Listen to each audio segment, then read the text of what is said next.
So, given the limited knowledge that I have, I agree with Trump's decision to attack Iran.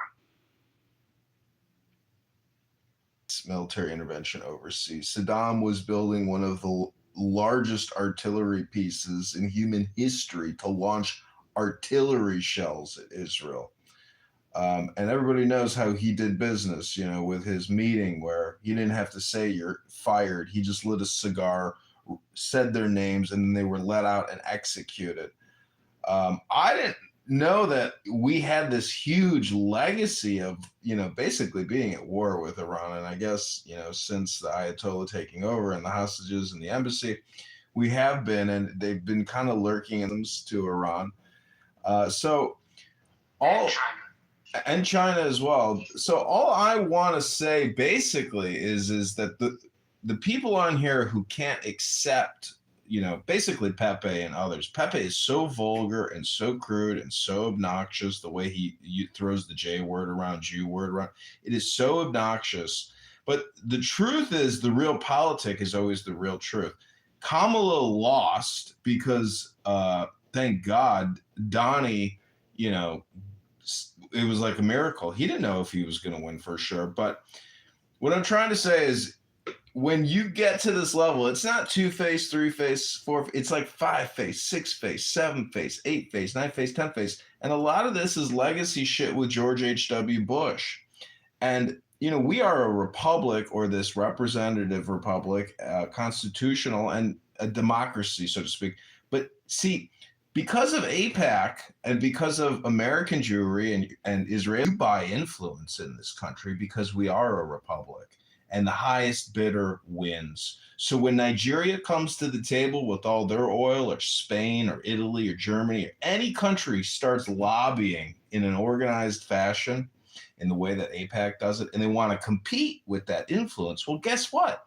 They have that opportunity to compete in the marketplace of influence. And so what we have here on Clubhouse is a bunch of anti-Semitic, Jew-hating, racist, neo-Nazi scumbags like Pepe, who probably hasn't made love to a woman in years, which he's admitted, doesn't go to the gym in years. But it's neither here nor there to insult people.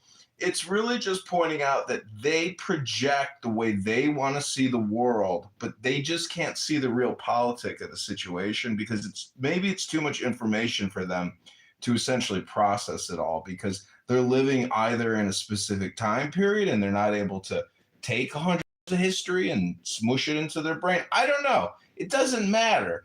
What matters is that, the Ayatollah and the entire executive command of this massive country with all these people have been taken out, and Trump had the balls in a Godfather-style fashion at 2:30 in the morning coming online saying, surprise, everybody, wake up and take control of your government. Like, you got to understand that this is like a chess game. It's not tic-tac-toe or checkers. It is a gotcha moment. And, this is how you win wars, by the element of surprise.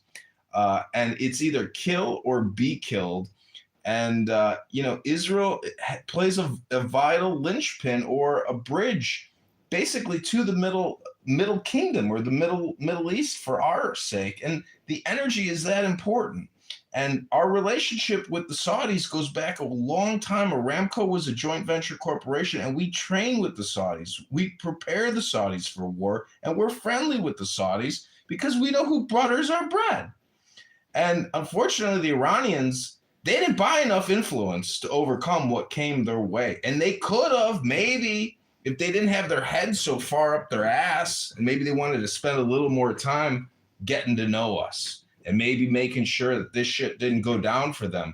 They got it when they had the CIA boy Obama and Brennan and others there who were willing to arm them, fund them, promote them. And, thank God we have Donald Trump, but there's no going back anymore.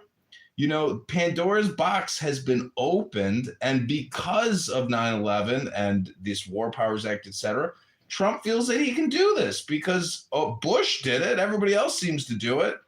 Maybe they had a vote, but either way, All I'm trying to say is that the real politic is just not pretty. It's not nice. You're not gonna like it. It's really two-faced, three-faced, five-faced. It's a lot of history in there, compressed. And unfortunately, because of freedom of speech, you have to listen to these vulgar, profane, disgusting people who want to make racist, slanderous remarks against a bunch of people who have nothing to even do with politics. So it's all inflation. It's all, if it's not Jews, there's no news, and that's how people roll because they're fucking losers. And that's my opinion of losers like that. Hope you're not one of those losers because that would make you stupid. I think Pepe's playing a role. I don't think he's as much of a racist and anti-Semite and white man, although I don't think he's as much as he pretends to be. I think there's a core of reachability in him. I've come to, I don't know, he and I have reached a sort of an understanding, I feel like. Look, it takes a lot of years, I guess we call you John or Strength here, what should we call you? It takes a lot of years to grow your understanding of geopolitics, of global politics, and you have to be able to understand like the on the ground as well as the 30,000-foot view. So we have to understand that China is growing rapidly, militarily and economically, and we have to sort of stake our claim and defend ourselves preemptively against China. Venezuela was a Chinese asset as well as being an Iranian asset. Iran is a Chinese asset, and we had to get it into our camp. That's what we had to do. It's just like the Cold War, and I should point out that we won the Cold War because of our American approach to things. And, you can call it imperialism if you want, but what we really do is we defend freedom. It's like the opposite of imperialism. We conquered Japan. We didn't make them have an American government. Japan has its own government. We conquered Germany. We cut it in half. We didn't make them have an American government. They're Europeans. We support places like South Korea. We beat back the North Koreans and we let South Korea be South Korea. We let Singapore be Singapore. We don't force religion on them. We don't hang them and slaughter them by the millions. So we're a good global cop, and that's our job. If we like all of our abundance, I mean, we're the richest society, I think, in human history. You could find, Scandinavia, parts of Scandinavia do well because they don't have to spend money on defense, and they have oil in their little pocket, and they're all white people, by the way. They might have a slightly, I don't know what to say, a slightly more stable or elevated lifestyle. They have, subsidized health care or whatever. But in terms of overall, our culture, our film, our tech culture, our innovation, our cars, our wide open spaces, there's nothing like America. And we probably don't appreciate it sufficiently. We are living like in blessed biblical times. And, one thing, I'll go ahead. Go ahead. Oh no, I just wanted to add in kind of a point you just stated that, and it kind of made me think of a personal sense I have. One thing I hate is when like people compare mono-ethnic states or ethno-states to like diverse places like America. I'm like, you can't do that without using nuance. You know what I'm saying? Like they'll be like, oh, like you just mentioned, what was it like Finland or some shit? What'd you say? It was one of them countries that's like super white, majority white. Well, I said Scandinavia, but Norway, Sweden, Finland. The whitest of white places, like where everyone's white, and they'll be like, see how they doing over there? Why can't we do that? I'm like, well, our society gonna be worried about other shit because we have a million different tribes, so to speak, fighting for top spot. So we can't focus on certain shit like they can. You dig what I'm saying? Like that, yeah. And people ignore that very important thing all the time, but they claim to be so smart and just skip over that shit. You know what I'm saying? Well, actually, they're not doing that well either, and that's what they do is based on what we say for them. So because they didn't have to spend on their defenses. Basically, we're being their guard dogs, and so you can save those expenses, very expensive expenses to do what to have long vacations and all the welfares. Yeah, they're riding on our coattails. And I was gonna say this too. Just 1 second, bro. I'm sorry, brother. Yeah, Hanson, you're absolutely right. They're absolutely riding on our coattails. They would have been bankrupt a long time. I want you to go look at the GDP of Germany, the big dog in the European Union. Look at it, post-COVID. It's horrendous. I want you, people want to talk about Trump's approval rating. I want you to go look up the various European leaders and their approval ratings, how low they are, and how they've created these societies that's untenable with their, their super unionization and all of this nonsense, man. It's just like, going on vacation half of the year. Half the year, man. Half the year, bro. And it's like, ultimately the United States is subsidizing them. And F NATO. We don't even need NATO. Honestly, like, I understand there's some people here that can't stand Israel, but Israel's been a reliable ally. People don't even understand the amount of intelligence that we get from Israel, the amount of stuff that Israel, puts us like, the amount of information that they provide us with that's critical to us maintaining our freedom and staying ahead. But it's okay though. The people that need to know. Obama didn't appreciate Israel, and we see how that worked out for him. The friggin' Kamala, she wanted to minimize Israel and wanted to go with the sisterhood and what's her name? The Spanish, the Puerto Rican chick from, what's the AOC? AOC. Yeah, AOC and Ilhan and their white supremacy so bad with their white husband. It's just a mess, man. It's just a mess. I will ride with Israel 110%. I have no issue with them whatsoever. I get it. One man's freedom fighters, another man's terrorists, all that's good. But, I know what side I'm on. I know where my brother's butted. I'm good. And why do people act like fans, right? I'm going to just notice, isn't Kamala's husband Jewish? He's one of those fake, self-hating Jews. It's just okay. Like, why do people act like they're but never mind. Before, I don't even want to go down that road, but I was going to say, yeah, man, so another thing that kind of like, first off, Anthony, I'll be in a lot of rooms you be in, bro. You be speaking that real. I just want to add that in there, man. Like, I'm gonna give you your props ahead of time, bro. Like, straight up. So, but back to what I was gonna say. One thing I hate is when Americans will be like, "Why are we going around the world policing?" And to myself, I'm thinking like, would y'all rather be someone else? Like, if my team is leading the fucking playoffs and is the number one seed, why the fuck would I be mad? Should we be the 6th seed? Should we be like, I don't get that. If your team is number one, shut up and just like my thing is this: people don't view the world for what it is. They like the world is this, bro. Everyone's playing for keeps. If your team has that top spot where people envy them, like it is what it is because somebody's gonna do it.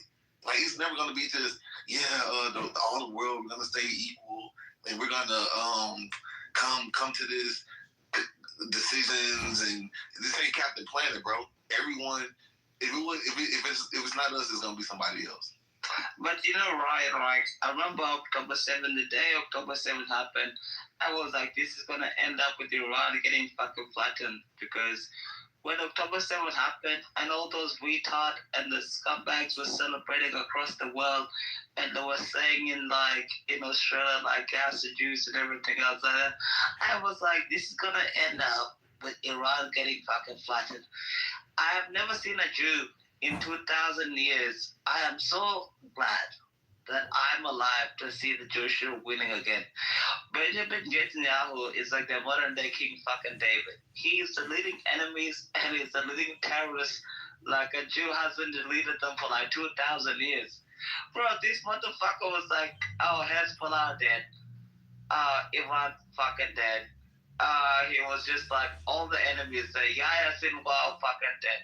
He's killing all his enemies. This guy is like a modern day, like, fucking fucks. I don't know what even to call him. He's winning left and right, and this is why people don't. This is why people don't like it. They've never seen Joshua winning.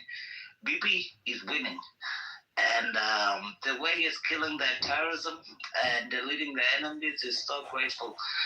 And right now in Iran, all the Iranian enemies are all dead. You elect the new supreme leader, dead. You elect the new leader in Hezbollah, fucking dead. You elect a new leader in the West Bank, fucking dead. You elect a new leader in Gaza, dead. You elect a new leader in fucking wherever you elect them, fucking dead. It's terrible. But Bibi is killing all his enemies. And I'm here for it because his enemies are my enemies. And it's a beautiful, beautiful thing. It won't be for long if he continues doing. Yeah, it will be for long. Yeah. What are they gonna do? Are they gonna say? It'll be till we're finished. I didn't interrupt you. Do you have to talk right now? Well, okay, go ahead. You finish. You spoke over a crap, but nobody cared. No, I didn't. There was a silence, El Marmo. No. I didn't even say anything, love. BP is on a generational run. Like King David was doing a generational run. Like this motherfucker, he attacked him on Ramadan. He attacked him on Purim. And you know why he attacked him on Ramadan? Because these sons of bitches attacked him on Stimra Torah. You know? They were like, oh, you can't attack them on like Ramadan. I'm like, what do you think October 7th was? Stimra Torah. They attacked them on the same day. I am so glad that the Jewish people are finally winning after 2,500 years. It's such a beautiful, beautiful thing. All the haters can cry about it. I don't give a damn. But it's a beautiful, beautiful thing. And the IDF is killing the enemies. It's killing all the enemies. It's a great, great thing. And the United States with them, I'm with them. Everybody's with them. And yeah. People, haters of Jews, haters of Israel can cry about it. The Iranian people love it. You see the Iranian people doing the YMCA dance all over the street. The Iranian people love it too. I want to say one thing. And it's a great, great thing. So the people in Iran are actually trying. You know? So they attacked Israel on Simchat Torah. So when people say, oh, you know, you attacked them on Ramadan, fuck Ramadan. You attacked them on Simchat Torah. Spin. Pass the mic around real quick. Let's get some other insights. You know what I'm saying? Was it L? Was you talking? No, I just think that it's check Mr. HHH. Okay, check. No, H-check, hang on. Listen to something that I have to say as well. So as much as other parts of the country and Iranians are everywhere are celebrating, actually, I actually sent a room to Sarah because I was not able to track all of the conversations these guys were talking. And of course, these are IRGC people, right? They were saying how we need to lock down the city and have nobody escape from the city. So the people of what's exactly happening now is they've blocked. So people in Tehran who want to be safe and get out of the bombing area, they're not able to do that. And these guys anybody who's trying to escape are shooting the people and killing more people there. So that's what is exactly happening now in Iran. So people who want to escape from Tehran and want to be safe, the IRGC or whatever the opposition government who wants to have the control of the regime, they were actually hosting a room. I invited Sarah to join and actually listen because I mean I understand Farsi a little bit, but I don't understand too much. But they were saying something about how we need to lock down, how we can stay intact and protect their people, and anybody who is opposing them, we need to fucking do some shit like that, dude. It's not a success. I mean, it can be a success to the United States and Israel because we're accomplishing what we want, but at the same time, there are a lot of people dying over there who doesn't deserve to be dead. You know, that's all I'm saying, bro. It's not a time for celebration. There are a lot of people dying. People who don't want to be part of this are dying, and I feel bad about it. It's been 47 years of pure terrorism and death and everything else like that. People are getting out of the way. They've told them when they will realize to come out and protest and everything, it's when the Shah, His Majesty the King, will tell them to go out and protest. But right now, it's like it's not a time to do. It's terrible, you know. No, it's not about protesting, bro. It's not about protesting. It's about being safe. When you were talking, I didn't speak. When you were talking, I didn't speak. When the Shah, His Majesty the King, tells them to go out, they will go out. They'll go protest and everything else like that. But right now, it's not the time to do it. Bombs are dropping everywhere. Yeah, B-1, B-2, B-52s.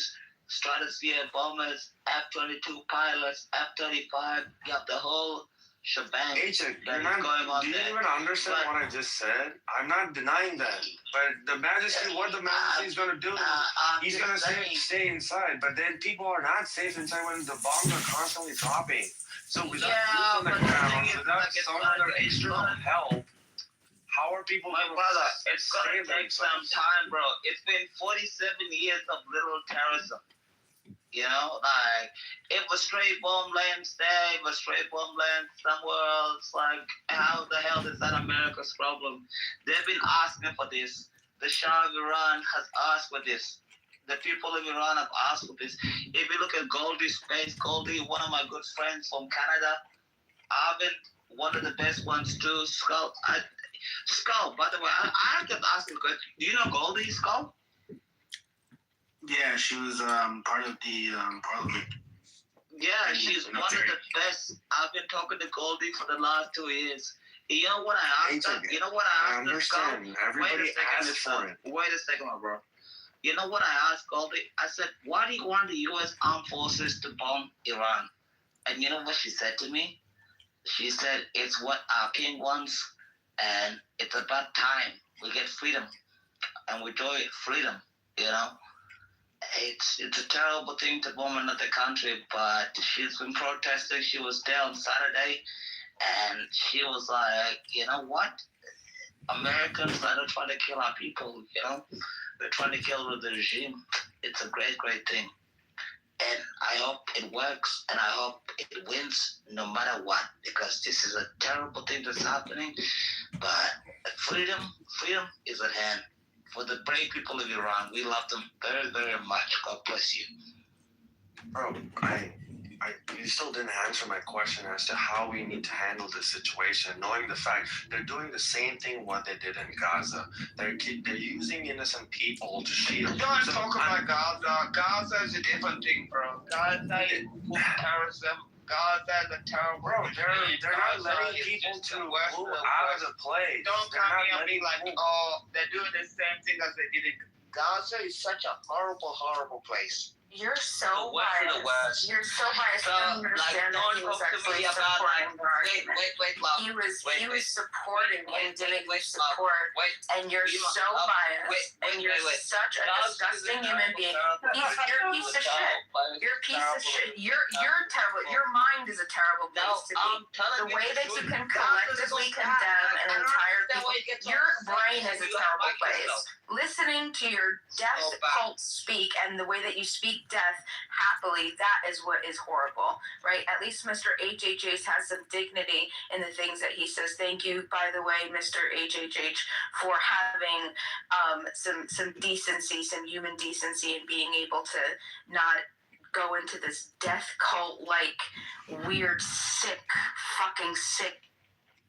disgusting, whatever. Damn. Fucking HF is. You shut the fuck up. Don't Well, say anything. I was gonna say that Achek I don't actually. want to hear your stupid shit right now. Well, he defended you. Achek defended you the other night and kicked me out of the room because I was making fun of you. So Achek. Oh, really? Yeah. Oh, really? Yeah. You were making fun of me? Why were you making fun of me? What were you saying? I was just talking about how you're gullible. And then he's like, I won't let my lady be insulted like that. And he kicked me for your honor. So Bima, be careful what you say about Achek. He's got your back. You're disgusting. But You're an asshole. You're a the fucking problem asshole. still remains. You're a fucking asshole too. Why am I even here? What the fuck am I Guys, doing in this room? what are we? I don't understand why you get so upset. Gaza, I don't care about Gaza, bro. Bro, no, forget about Gaza. What I'm trying to say is, why do you bring up? You know what? I want to ask you a question. Why do you bring up? Why do you bring up Gaza? Why? so the reason Listen to why him. He was Gaza. supporting you. He was supporting what you were saying. I was supporting what you're saying. No, What but I'm I'm trying just to saying, say like, is why bring it up? minimize laws. How we can minimize laws and kill the people who deserve to be killed and not the innocent people is my question. And how we can do differently, given that we have already bombing the place, right? Now the regime is holding people hostage in the city where we are bombing, and we are not.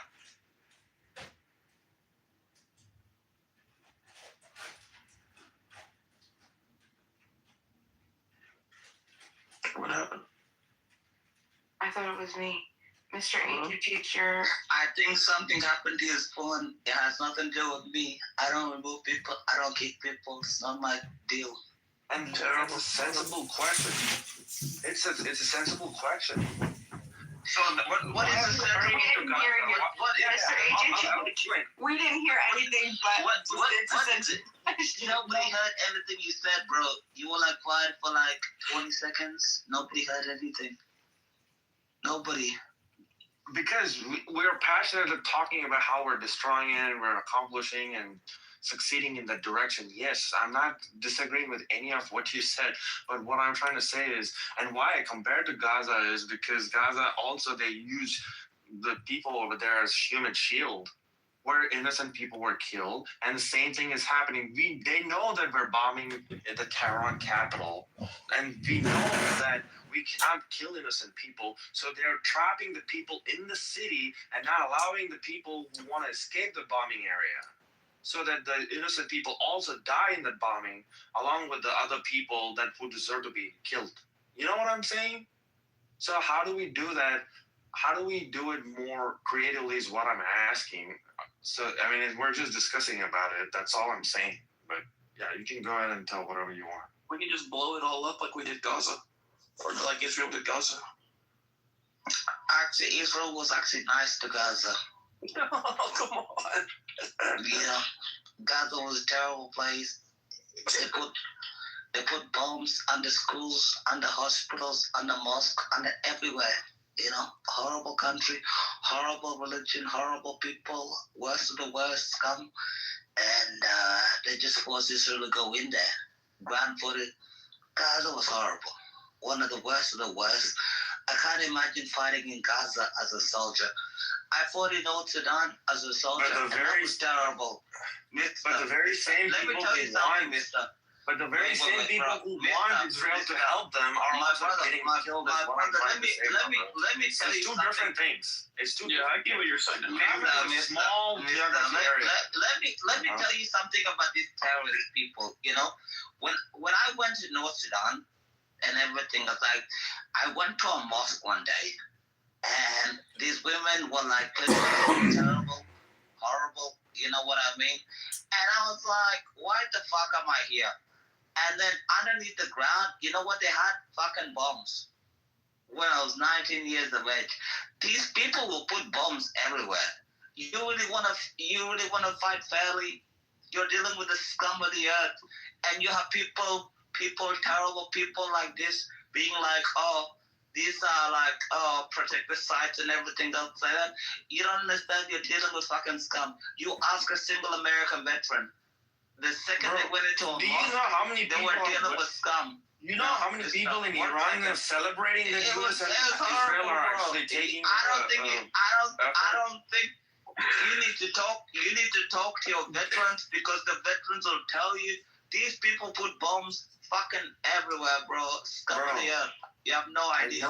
I know what you're saying, but I think he's asking how do we mitigate the good guys? Yeah, how do you play Just fucking blow it up, bro. Who gives a shit? Paycheck is not fucking understanding a simple fucking question. He's pissing me off right now. I'm asking you a simple question. The very same people who want U.S. and Israel to attack are also getting killed, you idiot. So you need to understand the fucking question.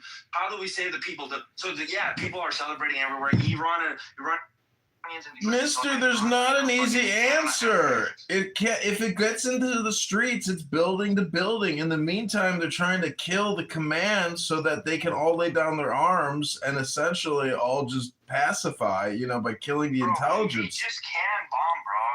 That's not Yeah, you can. And guess what? What the fuck do you think they're doing?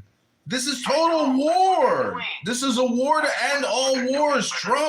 Trump is bringing the full fucking bear of all of our power, and it's gonna happen. Iran is changing. What would be the right thing to do then? What would be the right thing to do? I think the right thing to do is get boots on the ground. I don't think we're gonna be able to do that. No, don't send boots on the ground. That's a terrible idea. Well, what are you just the Don't send boots on the ground. I don't want American soldiers to die in fucking Iran because of course even I don't want to die. Of course I don't want to die. Don't send boots on the ground. Just bomb them from the sky, and the Iranian people will do the rest of the job. Do not send precious American the very fucking Iranian people you're banking on are getting killed is what I'm saying. No, but don't send precious if the people that you're banking on to say that the rest of the people in Iran will take care of it, they're getting killed is what I'm trying to tell you. Yeah, but they'll take care of it. But don't send American precious boys. Take care of it. The rest of the Iranian people, don't send American precious boys to die in a fucking war. Do not put boots on the ground. You have enough air power. You have enough stealth power. You have enough ammo, you have enough everything, to destroy the fuck out of these people. Yeah, Mister, more people will get killed with boots on the ground due to friendly fire, crossfire, mistaken identity. They are calling airstrikes, all sorts of shit, all sorts of messy shit that happens when boots are on the ground. That might even be worse than dropping bombs. Exactly, correct. 100% correct. Don't send American boys to die in fucking Iraq. There's 92 million Iranian people. They can fight for themselves. But the bombs there, you can do a lot with the bombs there. But do not send American boys to die in a terrible war like that. That'd be fucked up. Well, what about Israel sending their troops? They shouldn't send their troops too. That's a horrible thing too. The way this is going right now, I don't think this is going to be a 5 to 6 week operation, bro. I know 2 days ago we were talking about it and how long it's going to take. It's going to be done in like 5 weeks, bro. I doubt it, bro. I doubt it. You mark my words. It's not going to happen in 5 to 6 weeks. It's going to go fucking longer. We're going to get to a point like where the midterms are going to come, where we don't know what to do. We're not going to have boots on the ground because obviously Congress is not going to approve it. And then we're going to be like, okay, this is what's going to happen. We're still continue to keep bombing. The death toll is going to go up. Then something is going to happen where we're going to just leave either, or we're going to say, Israel, you're going to be on your own. I don't know what the fuck is going to happen. But I don't think Trump is going to be like sitting over there for more than 5 to 6 weeks. We either engage, we either go boots on the ground. Already there are some people on the ground, right? I mean, we lost 7 people. We lost 7 soldiers over there, here and there.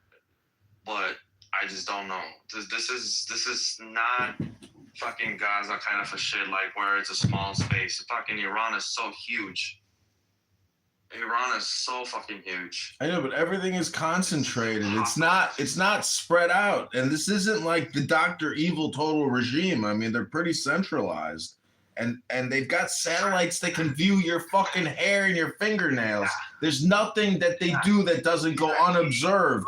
We bomb their tunnels. We know where the rockets are. There is nothing that we cannot touch. We have drones. We have aircraft carriers with rockets that can blow up anything. We have submarines. There is nothing that we can't do. And the fact that we have crossed the Rubicon, you're a schmuck. We are all in. You don't go mass kill a bunch of people unless you're all in. You're in it to win it. And Trump isn't the kind of guy who says, you know what, maybe it was a bad idea. No, he says double down, launch more, strike more. That's the kind of guy he is. These people that are running the country, they have to surrender. If they don't, they will be killed. I know. And unfortunately, a lot of innocent people are also going to be killed. That's all I'm saying. I'm not disagreeing with what you just said. Yes, we have an unlimited supply of ammunition and all that. But this is going to cost a lot of lives. Even the very same people who wanted Israel and U.S. to attack and waiting for the freedom so that they can live and move on with their lives, those people are also going to die is what I'm trying to fucking say. I don't know if you understand it, but whatever. I understand your point. Tough said the titty on the kitty with the looks on good. Would you think Liberty was like, didn't cost a lot? He has told them to rise up, to take control, like Bane in the football stadium. It's yours. Go ahead. No one will interfere. That's what Trump did. Trump became Bane at 2:30 in the morning and said, "Go ahead, people of Iran. It's your country. Take your government." That's what it was incredible. So, don't know what to tell you. If Iranians over there are armed to the teeth like how American citizens are, where fucking we own our firearms, sure, we can do whatever the fuck we want. But they're not armed. So how are you going to fight a fucking armed person without having weapons on your own? They don't have any weapons to fight against their own people. Well, the weapons will flow. If there's one thing that we know, there's enough weapons to give a weapon to everybody. If there's a will and a way to get them the weapons, and it's coming. Either the Kurds are going to come in or the aerial drop the weapons. Now we're getting somewhere. So the creative solution that I was thinking about was, what if we fucking give them like millions of firearms so that they can fight each other, and then so that our U.S. soldiers are not going and doing that. Any of this sound familiar? Did anybody live close to does Y2K? Does any of this sound like the actual play from the actual playbook just on repeat? Like, what? Where did we? It's a field manual. This is the CIA Psychological Operations Field Manual. We do exactly this before. What does it have to do with Y2K? I don't understand the Y2K reference. Oh, just after 2020, born in the 21st century. If anyone's been here, because I mean, there are some people that. Bima, there's nothing new under the sun. Everything that is has already been. And they weren't around 2003, but I mean, ultimately. And when you're a kid, you don't really get too involved in this type of stuff, so it's difficult to remember. So Y2K like an adult. If you're an adult and you knew, when Y2K hit, like, dude, please, how could you be? Now, the big question is, would we be doing the same thing if Kamala Harris was the president? Meaning that, is it a plandemic, scamdemic? Meaning, was this war already on the books? And if there is sabotage or espionage, do the Israelis also have Kamala blackmailed? Because they would have to have her blackmailed as well, not just Donald Trump. So the question is all of this just pre-programmed, pre-planned, and it doesn't matter who the president is, because that's the real conspiracy. Is the CIA and is the military-industrial complex and the banking-industrial complex technically who really calls the fucking shots? Not the president, but there is a second or a third government, or really a primary government, which you could probably call the Federal Reserve. Because without the Federal Reserve being able to transfer infinite amounts of money to everybody on Wall Street who's involved in the war operation, none of this would be happening, because nobody does nothing unless they get fucking paid. It's not patriotic, it's business. I don't know if that's even worse. You think the pandemic would have been possible? You think Pfizer's responsible for the pandemic? You think Fauci's responsible for the pandemic? Your Federal Reserve is responsible for your pandemic. The Federal Reserve is so fucking terrible. Everybody gets taxed, and it's a horrible experience to go through. And I don't even like Anthony Fauci, but I think he's a horrible person. So bad, worst of the worst. But it's like people like, oh, Israel is responsible for everything. Your dog dying is not because of Israel. Your cat dying is not because of Israel.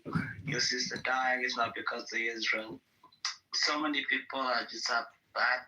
They have bad things, The Jews are not responsible for everything in your life, it's just a terrible thing. People just lie and just sit there and be like, oh, well, yeah, Israel did something and everything else like that. They just don't like the Jews are winning since October 7th. October 7th was the worst fucking disaster these terrorists, Kosumkum, Islamic people ever did in their entire life. Everything else like that. And they've been winning ever since then. And right now, people cannot handle it.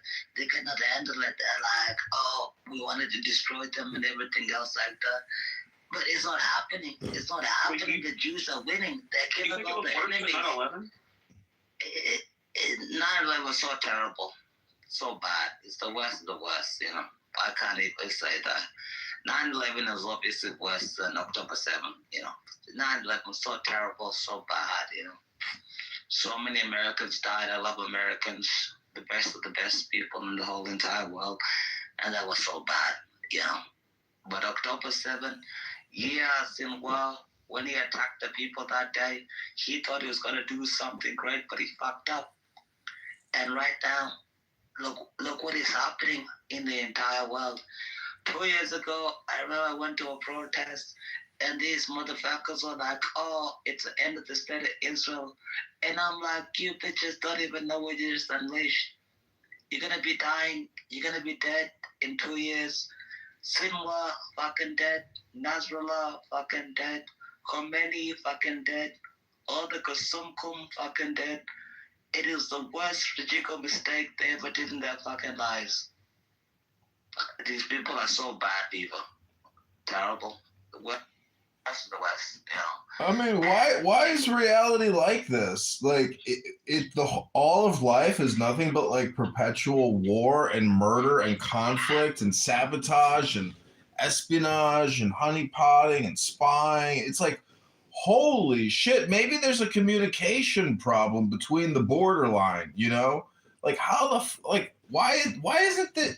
See, this shit isn't hammered out because of really basically history, meaning that the Cold War created a state of conditions that were never really resolved, even though Russia, came out of the Soviet Union, meaning that like the KGB and the Russians, because of their World War II victory, they control half the planet basically. And, they lost that power and that prestige or that influence, but the work that they did, to counter the United States and the work we did, we set all this shit up to happen. They never fixed it. They just made. So I don't think the war, though, honestly, is going to spiral out of control because the Iranians have shown that they're basically incapable of delivering the terror that we thought they might have been able to deliver. Where is the response? Where's the daily terror? I don't see it. So maybe it's because I live in a bubble. The war's gonna be fine. The Iranians are fucked. All these terrible terrorist-loving people that was like, oh, we're gonna block Israel and everything else like that. These people are so bad. They're so horrific and everything else. Nothing's gonna happen to the state of Israel. This war is gonna be done in like 5 to 6 weeks, and they're gonna be dead. Moshtaba Khomeini is gonna be dead. Ayatollah Khomeini is already dead. The crown prince is already fucking dead. All these scumbags are already fucking dead. I don't understand why these enemies of civilization keep talking absolute nonsense and absolute bullshit. You know, in these Arab states, they're always like, death to Israel, death to America. These Arab state inbred states, I don't care about them. They're all dead already. You know what I mean? And it's like they will be like, oh, you sound a little ignorant, bro. These people, no, I'm talking the truth. You are. It's the same people. Because same you're talking about Iranians celebrating. The very Iranians that are celebrating have family there. You know that, right? The very Iranians fucking in the United States, in Canada, in Australia, all the people who are celebrating that Israel and US are attacking Iran, so they're going to get their country back. The very same people who are celebrating, all of them have families back home that they want to be able to save them. And those people are dying is what I'm trying to say, bro. You got to have some sensitivity to this matter when you open your mouth. And I listen to you a lot of times, but now you're not making sense, you know? You got to make some sense when you say certain things. I am telling you, these people, they're losing left, right, and center. And you're just like, oh, they have family back home and everything else like that. What do you think their families are doing? They're sheltered in place, they're in a good place, and everything else like that. It's a terrible thing you're doing, you know? You really gotta sit here and be like, oh, because they have family back home in Iran. I have family back home in Sudan when the war was fucking happening, and I was there as a soldier. You have to expect casualties. You have to expect death. You have to expect terrible things that's gonna happen to people. I don't understand what the hell you're talking about, mister, bro. So horrible, you know? I don't think you get the clue. It's so bad. But they get it. Everybody gets it. Mustafa's dead. Khomeini's dead. Everybody's dying left, right, and center. The U.S. did a great thing, and it was the right choice by the United States to do it. And did you see the Mossad employee? He's back in Israel. The guy that was head of their, I don't know, in some part of their government. He was a Mossad agent, and he's back in Israel. Did you see that headline? That like they literally had a long-term mole in the Iranian government, which was actively giving up targets. A lot of the people that got killed were given by this guy who was a long-term, mole. But it turns out he was like a long-term Mossad project. So a lot of this is like long-term planning. This is so Michael Corleone, you know, where they execute all the heads of the 5 families. And I mean, it's like, thank God they could do it because, you know, this could have turned into like a really nasty, like long-term war but you know, the history of Iraq and Iran was perpetuated by the West and the East supplying weapons to both those countries. And those fucking poor bastards killed each other by the tens of thousands with chemical warfare. You know, it was a vicious war between Saddam and Iran. And a lot of people made a lot of money. And, you know, what a horrible waste of life, you know, for what? And then Saddam had his time too, hung by his own people, you know, or whoever hung him. But anyways, I'm just saying there's not a speck of dust out of place in the whole, you know, universe. That's look at Trump's assassination. Who was behind that? You know, like, was it even real anymore? Like, I question, like, was that all just like a political propaganda event? Like, but I know people died there. You know, poor innocent fireman got killed, but his ear healed up so well. And who tried to do it? Who the fuck was Michael Crooks? Did you ever see anything that came out with regards to who Michael Crooks was in communication with, or what happened to his parents? Like, the fuck?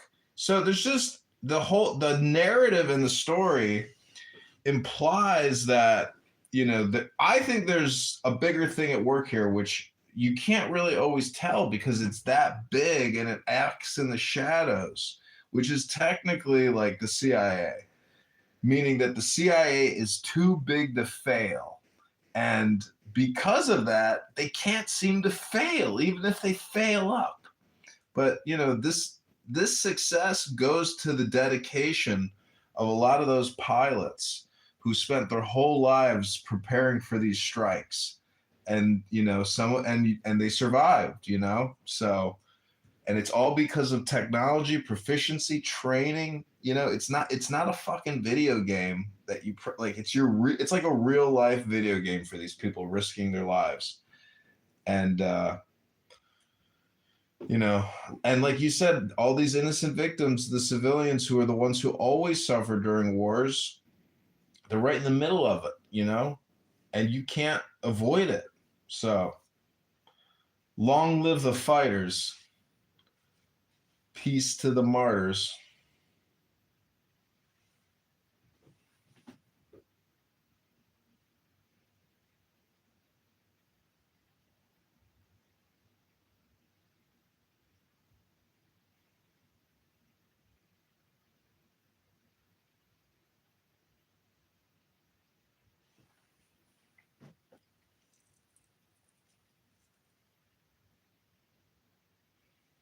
Okay, what were you talking about earlier about they're planning those rooms you sent me? About Muslims planning something? Oh no, there was this one room. Can you hear me? Yeah, I can hear you. Yeah, no, there was this one room, like, obviously they were all there.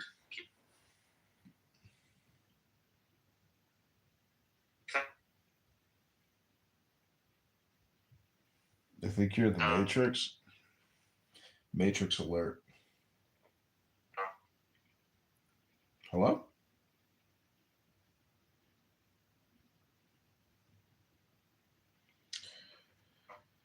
Hello? Hello?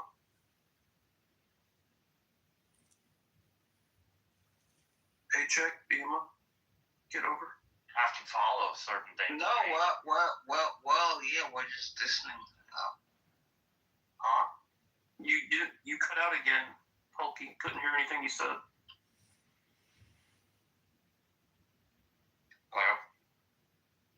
Hello? No, I just said, well, yeah. It's just, so.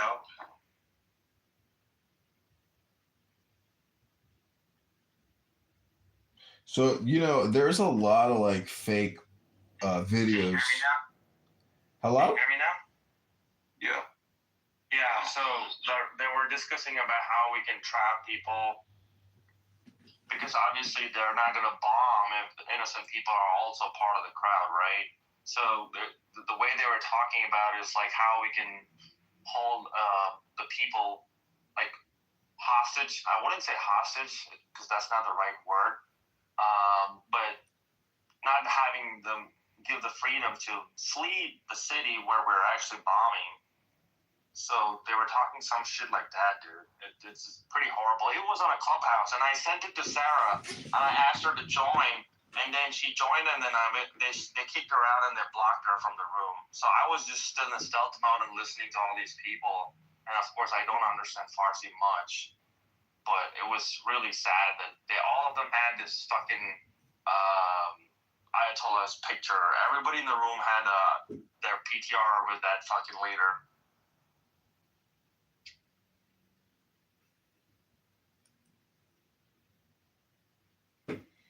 So I'm looking at Times of Israel, and it says that Bahrain State Oil Company declares force majeure for its shipments after an Iranian attack set its refinery ablaze. State-run Bahrain news agency carries the announcement of the force majeure, a legal maneuver that releases a company of its contractual obligations because of extraordinary circumstances. It says the company's operations have been affected by the ongoing regional conflict and the recent attack on its refinery. It insists that local demand can still be met. State media says the strike targeting Bahrain's sprawling A1 Amir oil facility caused a fire at the complex along with material damage. Outbreak of a fire due to the Iranian aggression targeting a facility in Al Amir with material damage reported but no casualties. So, like, force majeure basically means, we're keeping your shit. Go fuck yourself. Like, it's ours now. Like, we're no longer doing business with you. So, I mean, this, you know, this doesn't seem to me like it's going to be one of those conflicts that de-escalates. It seems to me that, like, this is Trump's Alexandrian moment where, you know, he will conquer. And Times of Israel says that he will not stop the war until him and Benjamin Netanyahu mutually agree to stopping it. So if Trump wants to stop it, but Benjamin says, no, we can't do that, Donnie. Donnie's like, but I really think we should stop it. Benjamin's going to go, no, Donnie. Hello? Yeah, did you hear that? That Congress is not in control of this, but actually Benjamin Netanyahu is technically now fully in control of this glorious war of victory. Just remember that no matter what happens, Trump was still the best choice here, no matter what. Kamala, we couldn't trust Kamala. She'd be halfway through a vodka bottle right now. Donald's drinking a Diet Coke, eating 2 cheeseburgers with salted French fries, saying, how's the war going, Peter? Pete Hegseth's like, Mr. President, we're hitting our targets at a 99% efficiency rate.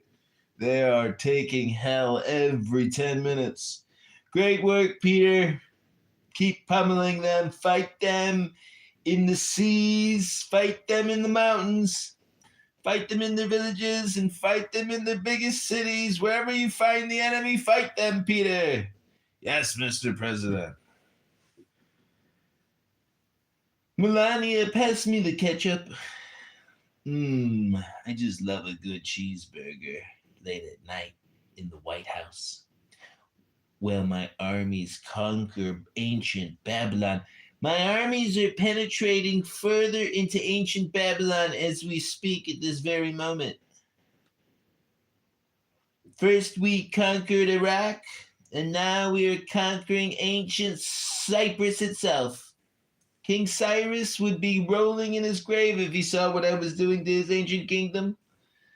Babylon is ours! Melania, pass me the ketchup. No, that's the mustard, Melania. The ketchup, that's the red one. Thanks, Melania. You still look great, by the way, baby.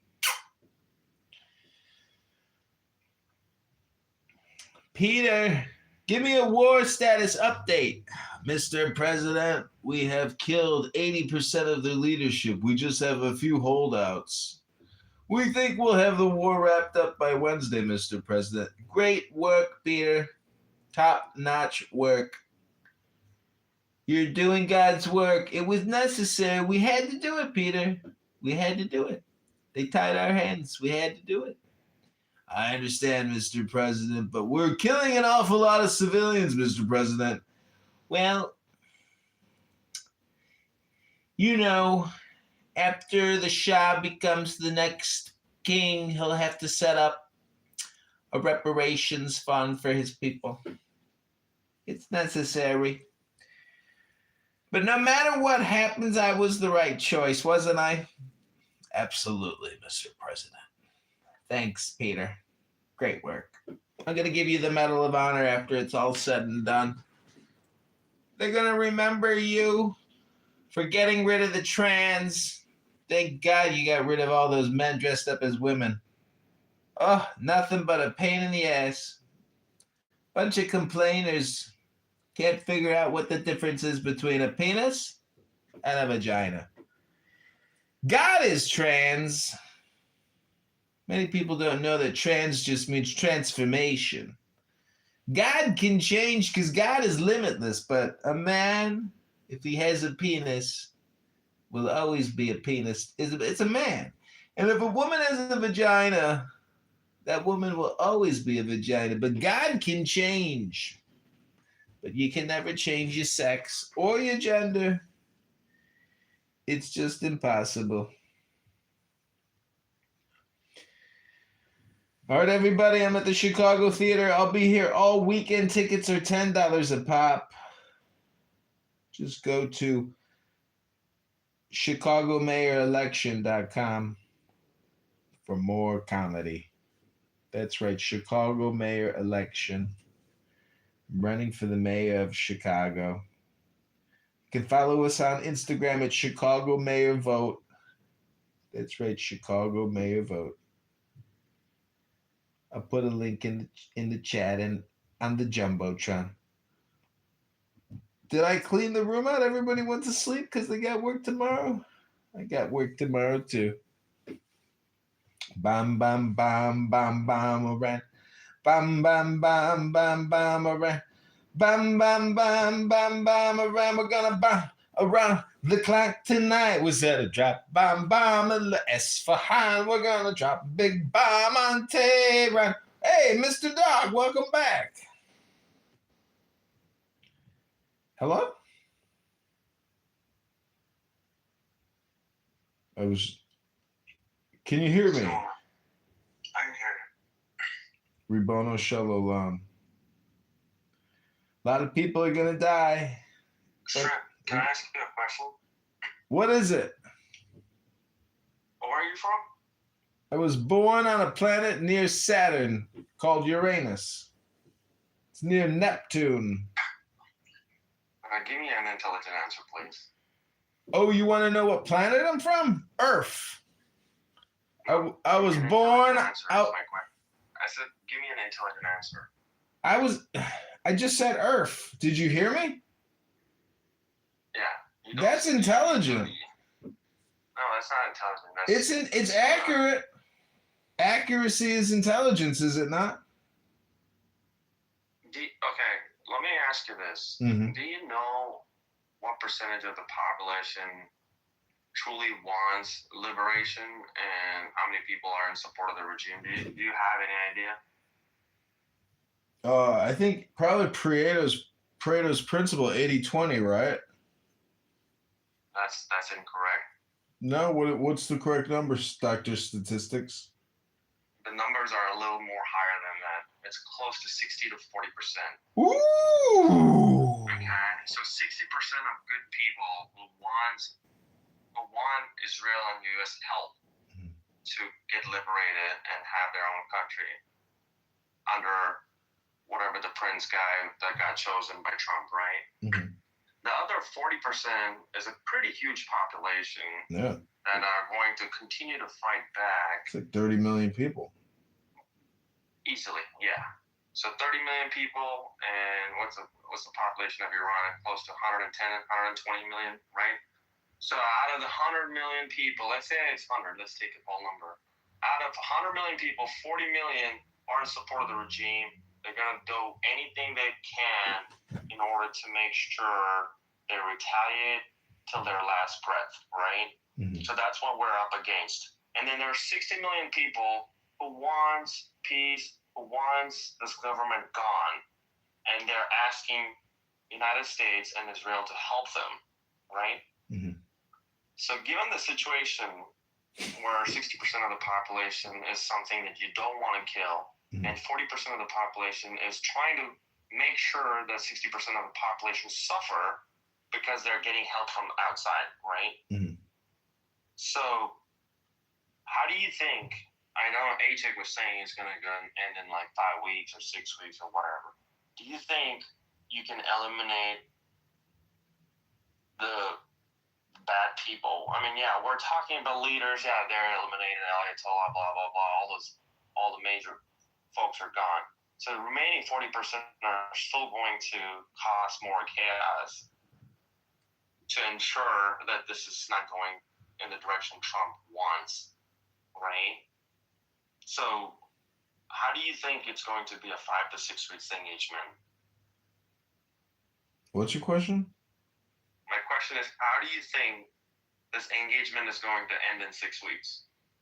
Which is what you also supported when Achek said it, right?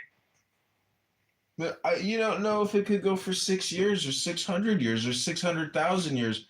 The thing is, it's arbitrary because you determine when But you. Trump is not going to be the president for fucking 600 years or 6 years. I get it, but it's still arbitrary. When you declare something is over, it's a headline, it's a press release, it's a communication. It doesn't mean it's over.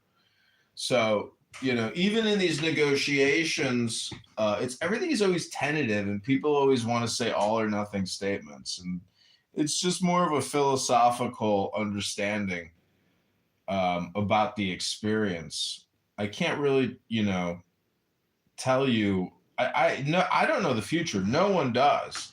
There's just this thing called the now, which is a compression of the future and the past. So, the question is, if you farted right now, do you think you'd shit your pants? No. Let's not talk rubbish. If you farted right now, Let's not talk would you shit your pants? That's the question. Let's talk more like educated, sensible people. All right.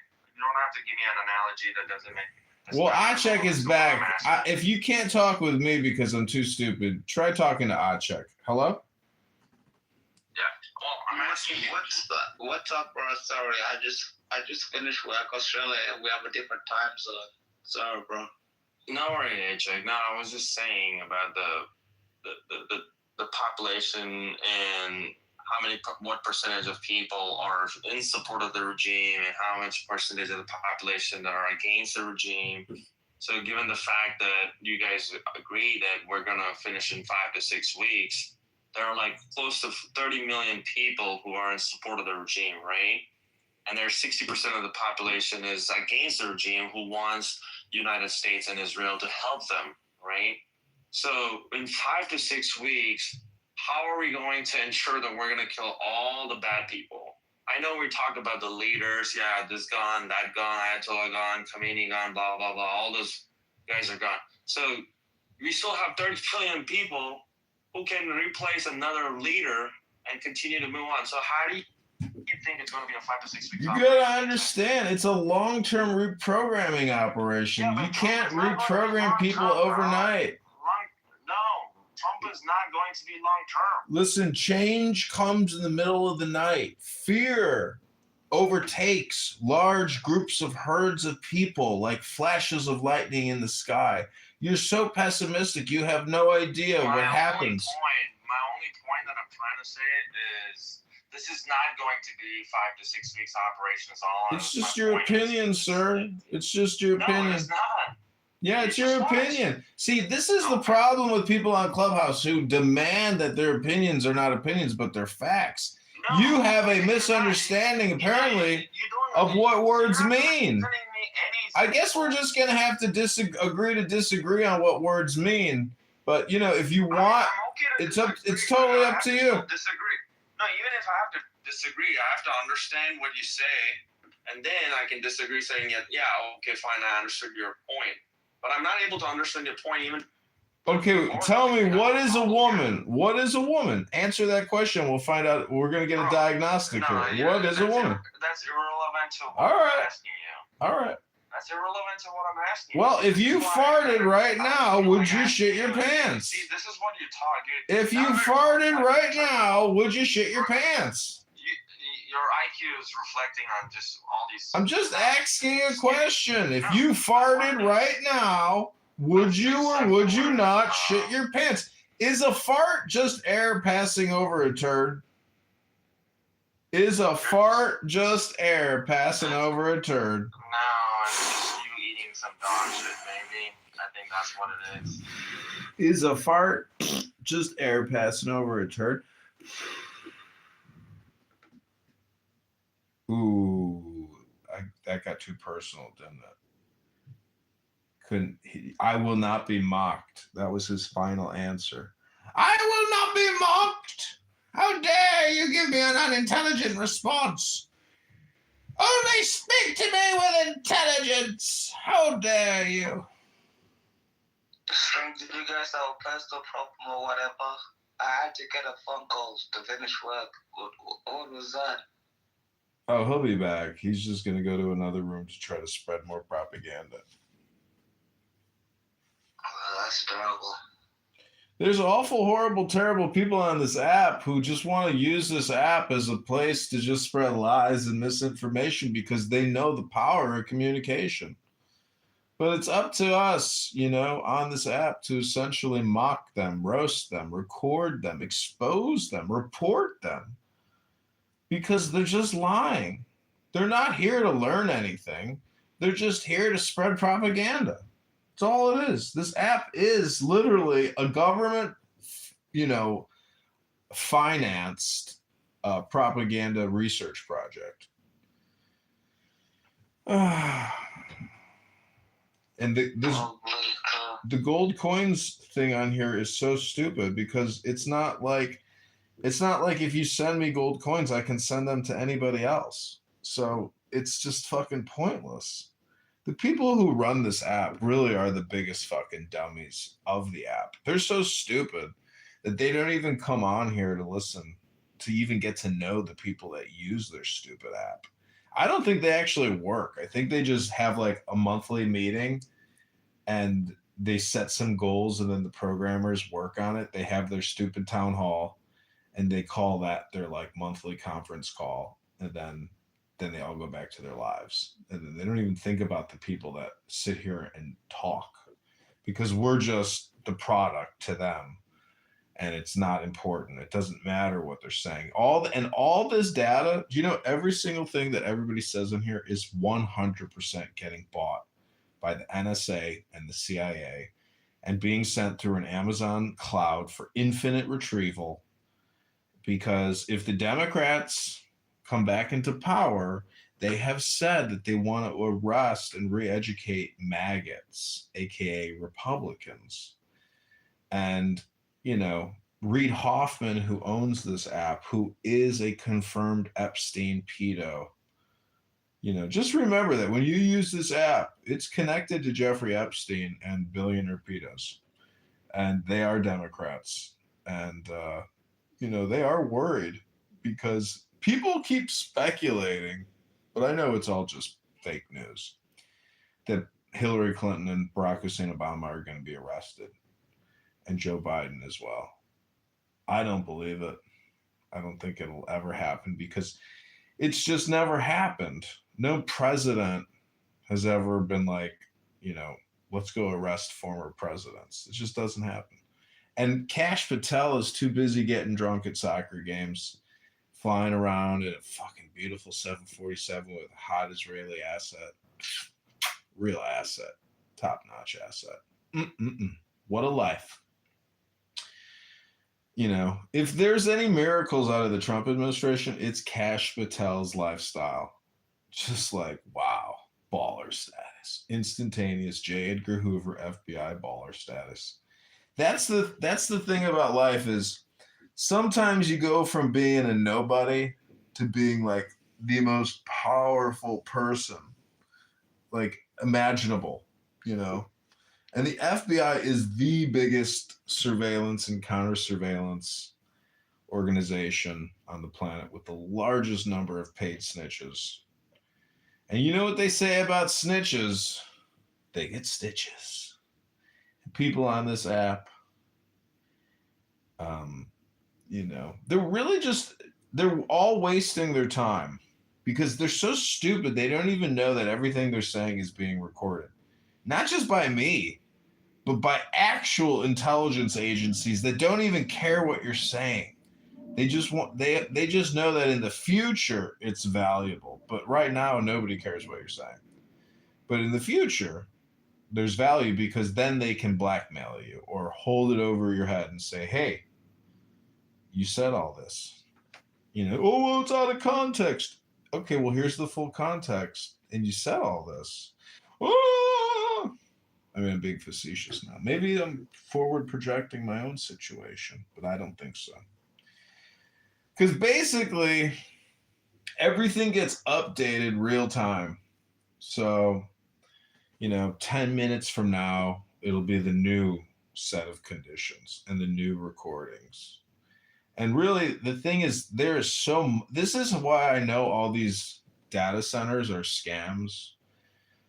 Because people are so communicative and they talk so much and they create so much data that no one can possibly go through all your data and actually like pull out like what they're looking for, because there's just too much recorded data.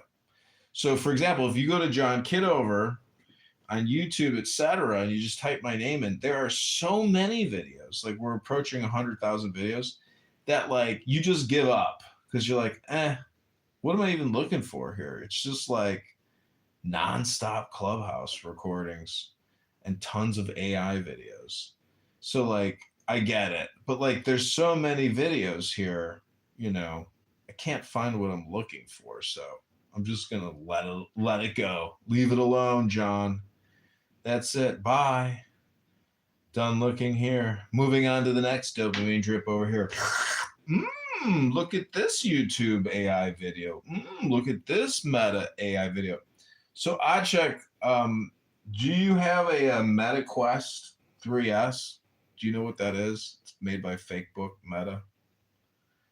Quest 3S. No. I don't understand why you bought the junkie over. Last time I spoke to you, you were like running for Congress or whatever, but it doesn't matter to me. What's your goal?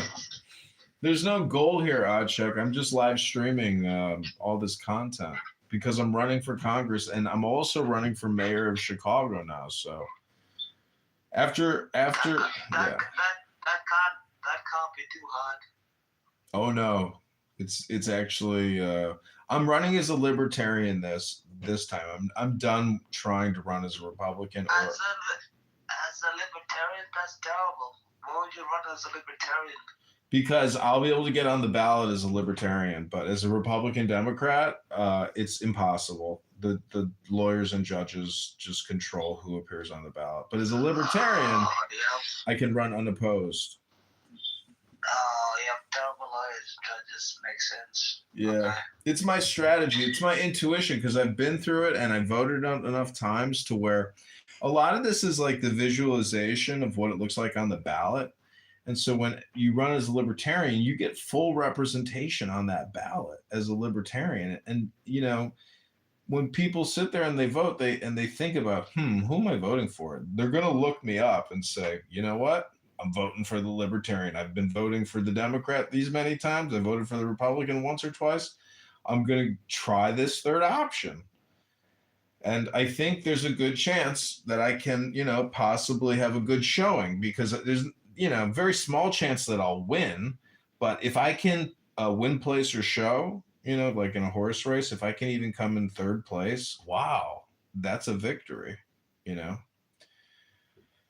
because it's a highly publicized political event. It'll be one of the most watched political events of 2027. It's February 23rd, 2027. Go to chicagomayorvote.com or johnkitoverchicago.com to see more. I'll pin the link. You can be my campaign coordinator in Australia.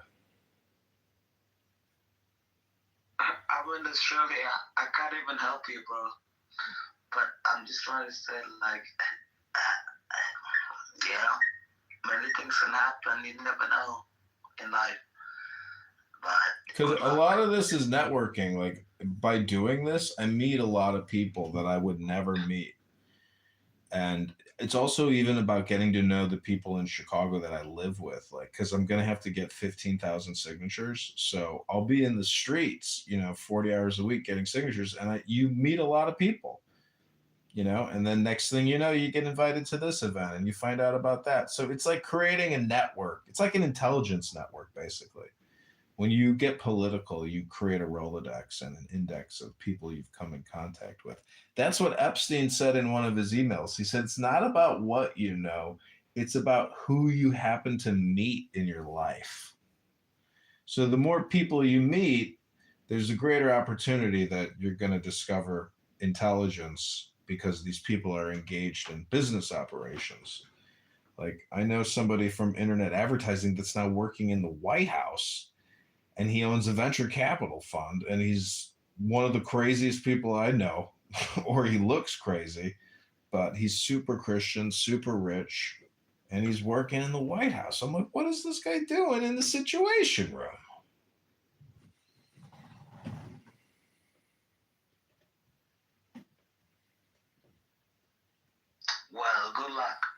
you win. I hope you have a good time. Yeah, it's all about the experience, not about the outcome. Because I just hope to meet a beautiful, woman. A lot of politics also gets you laid. That's my favorite thing about politics is you meet beautiful women that just fall in love with you because they're like, oh, politician, he's a star or a star in the making. Kiss me, you fool. Kiss me. But if you, I don't think that's the way it works. really, it's framing. I already have my missus. She's fantastic. Oh well, you're lucky. I'm looking for my missus. And I don't think that's the way it works, bro. Dude, I can speak from experience, my friend. Go ahead. No, I'm just telling you that having run for Congress, I have met beautiful women that have thrown themselves at me just because I'm a candidate. I don't think that's how it works. I'm telling you, it's happened to me. I'm giving you my lived experience, as they say. Well, have a good time with that, but it's not the case.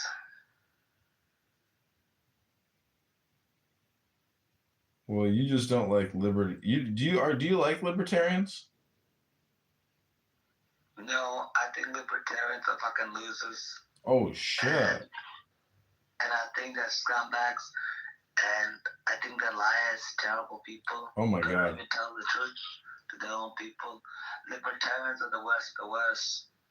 Yeah. Well, wait. I actually prefer Democrats over libertarians because you people. Wow. So bad. All right. Well, let me. What?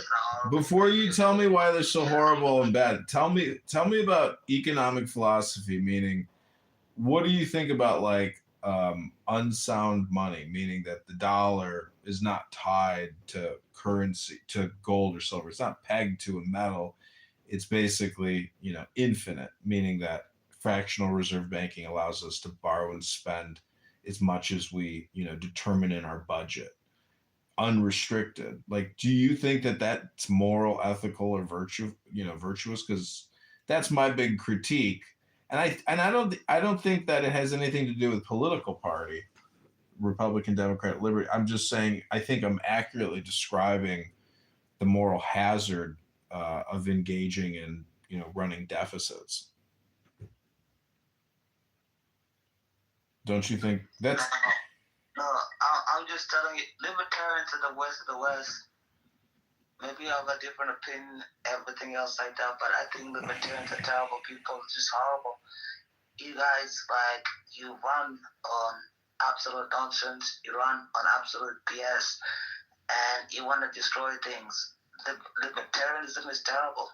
Mm-hmm. I don't understand how somebody can be in their 30s, 20s, 40s, and even be a libertarian. I think that's scum of the earth, worst of the worst, terrible people. I don't understand how you can run as a libertarian. So bad. You would vote for a Democrat? You would honestly vote for a Democrat over somebody who wants to be represented by a party name called Liberty? Better than libertarians. Why is that? Because at least their principles. Libertarians are just scum of the earth, terrible people, worst of the worst. Why do you say that, You though? guys don't believe in anything. You're like the ex-loads that you met in your, when you were 12 or 13, and you played Call of Duty, and you had these retarded fucking clowns online calling you a nigger, calling you a guy, calling you all sorts of You names. think that's what libertarians are? That's what I think about libertarianism. You're just the worst of the worst. Really? You think Ron Paul is a bad guy? Ron Paul is a terrible guy, worst of the worst. Why do you think he's the worst of the worst? Because Ron Paul is a fucking scumbag. He has no fucking principles. He acts like he is talking the truth. He's so bad. Horrible. Really? Chicago's mayoral election is set for Tuesday, February 20. Well, I just told you, Ron Paul is a scumbag. the West of the West. I'm so confused. Why do you think Ron Paul is a scumbag? He seems like he's an honest doctor to me, a good congressman, very patriotic. Called out the Kennedy assassination, called out the, warmongering, the never-ending debt spiral. What's wrong with Ron Paul? Why? He's a fucking liar, and he's upset. And you guys act like your principles, and you guys act like your shit don't stink, and something else like that.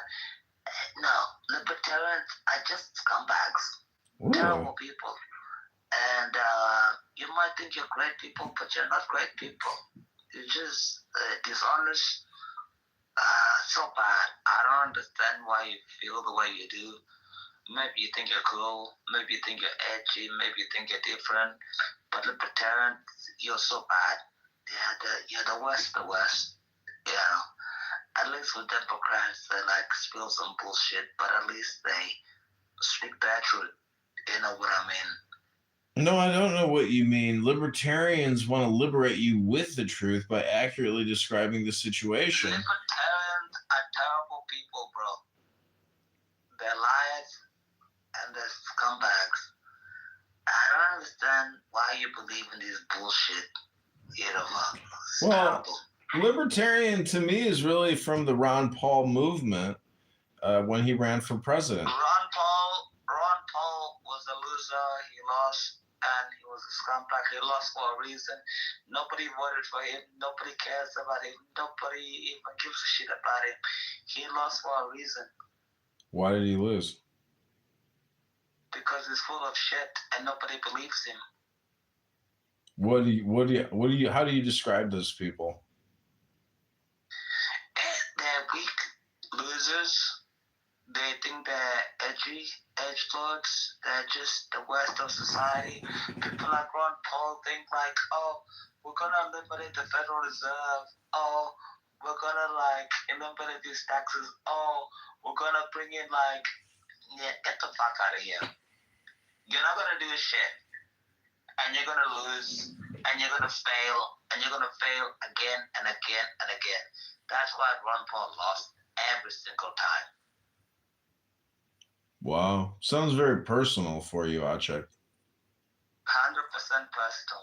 Why is it you're not even an American? You're a Sudanese living in Australia. South Sudanese living in Australia. So how is Ron Paul and the Federal Reserve, part of your emotional because makeup? He's a fucking liar, and he brainwash people like you. And you really think, you know what? Go ahead and run on that ticket because you're gonna lose too. Because nobody believes you. Nobody. I can't believe you're in your 30s, maybe 40s, and you really believe in this shit. Nobody believes you. Nobody cares, and you're never gonna win. Ron Paul is a scumbag, terrible person, horrible, and he lost, and you're gonna lose too. Wow. Well, thanks for your endorsement, Acek. Go to johnkitoverchicago.com to see more, or chicagomayorvote.com. This is candidate Kitover for Chicago Mayor.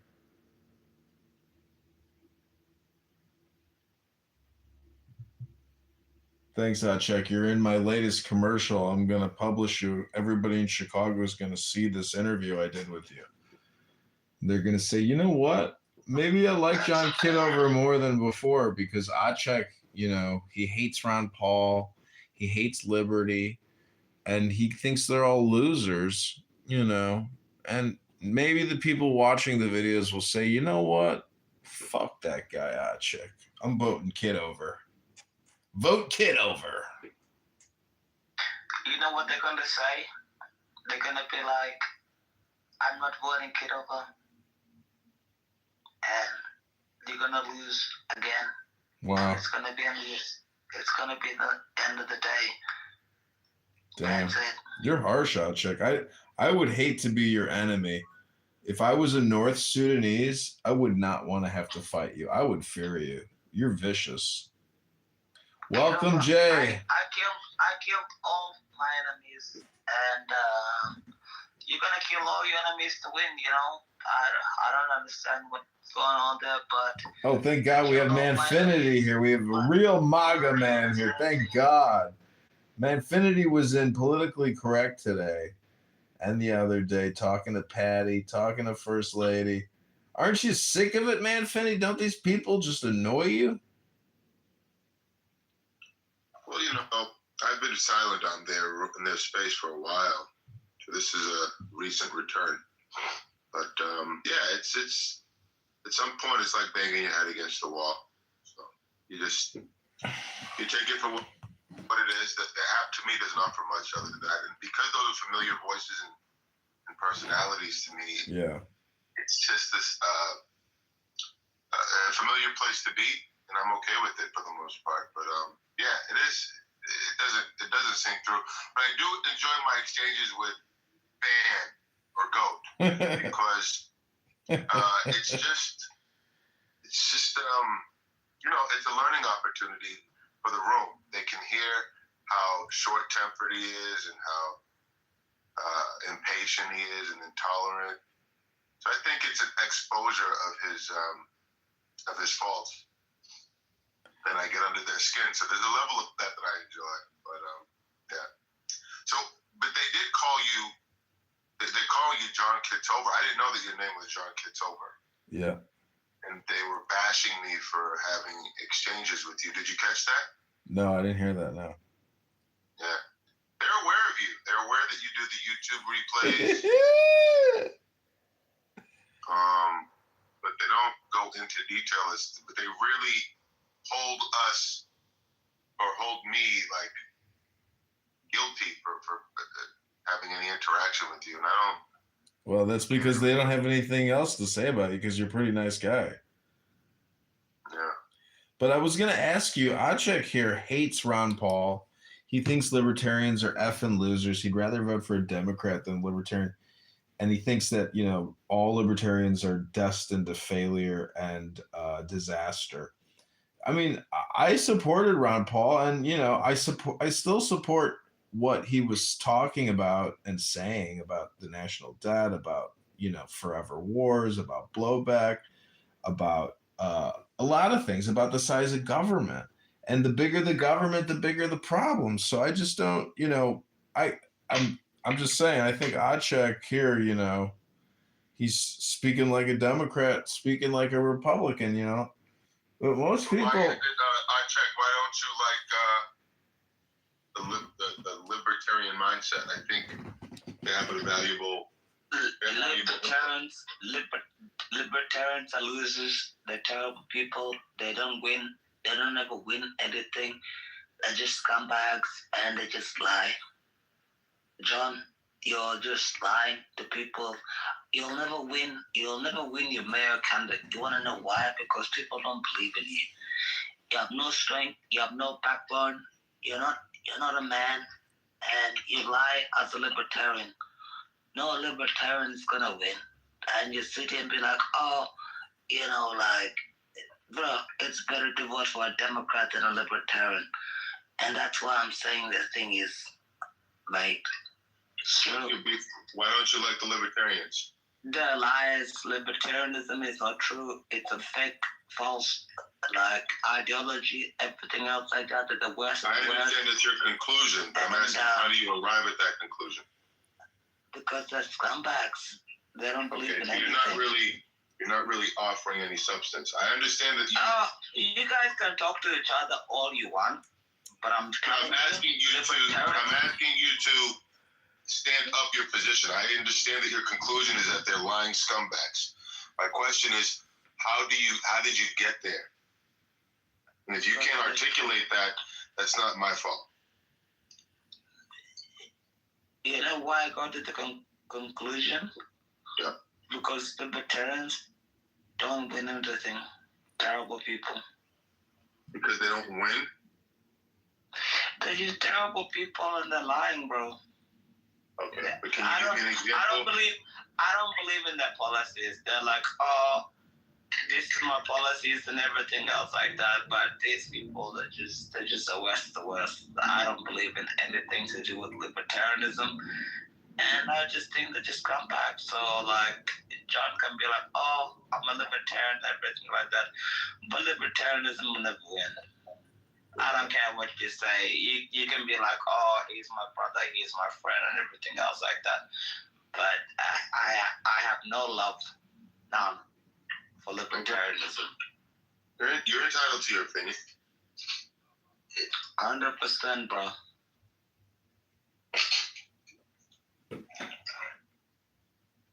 I just think they add interesting dialogue to the discussion around politics. One libertarian that comes to mind that I really appreciate in the media is a guy by the name of Greg Gutfeld. He's definitely sympathizes and appreciates the Trump perspective on things, but he's a libertarian, and I think a lot of his takes are common sense rooted.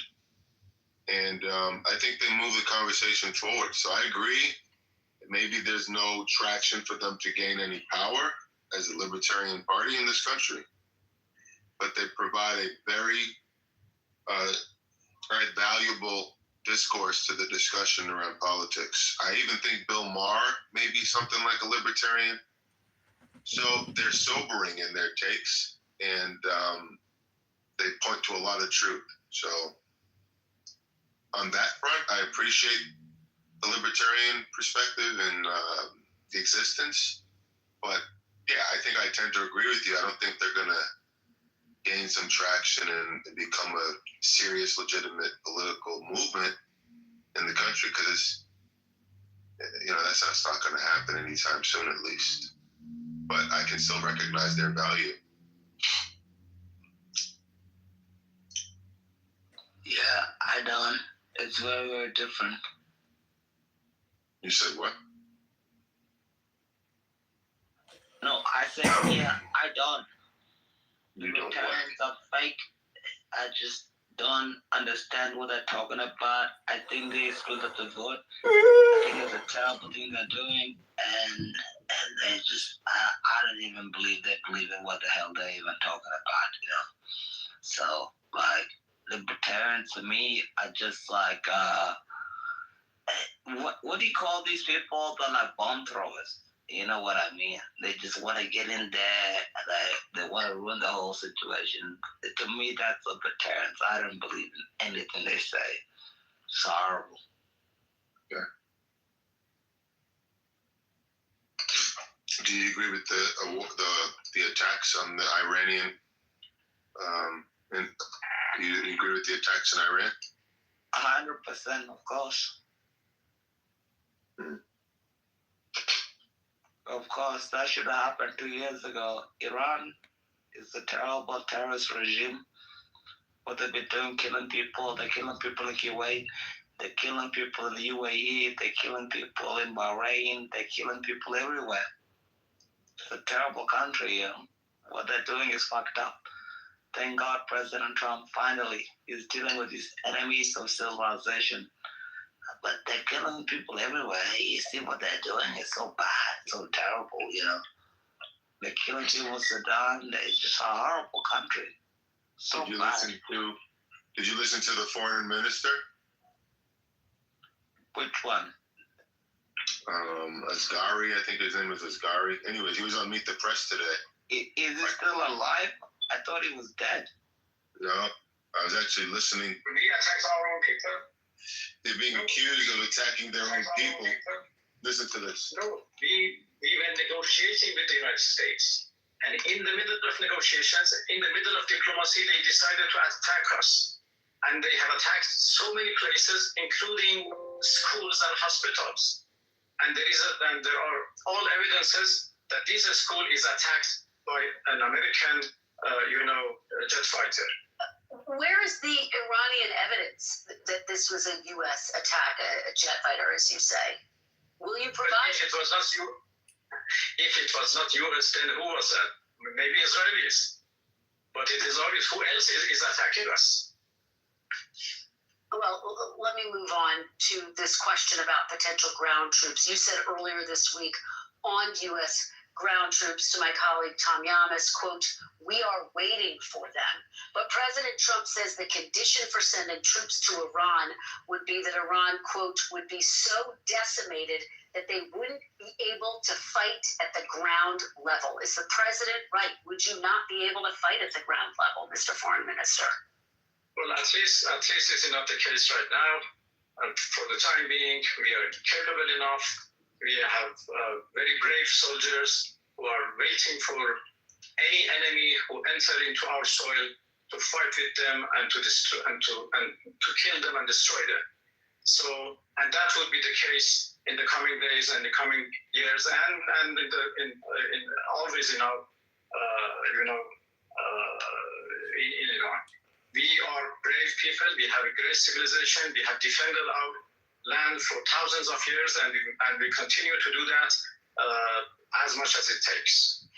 Let me ask you, because you have said that this was a war of choice. President Trump said one of the reasons for launching this war was that Iran, quote, "already had missiles capable of hitting Europe and our bases and would soon have missiles capable of reaching America." Was Iran planning to directly attack the United States? Well, this is not true. This is in fact misinformation. We have capability to produce missiles, but we have intentionally limited ourselves below 2,000 kilometers of range because we don't want to be felt as a threat by anybody else in the world. We have not started any plan to increase the range of our missiles more than what it is right now. So there is no evidence, there is no intelligence, nothing to indicate that Iran is going to long-range missiles, let alone those missiles who can reach the United States. So, sorry. All right, and of course, U.S. officials say that negotiations over this came to a halt, and that is part of why they moved forward with this action. Minister Arachi, thank you very much. We will obviously be tracking. I don't know. What do you think about that?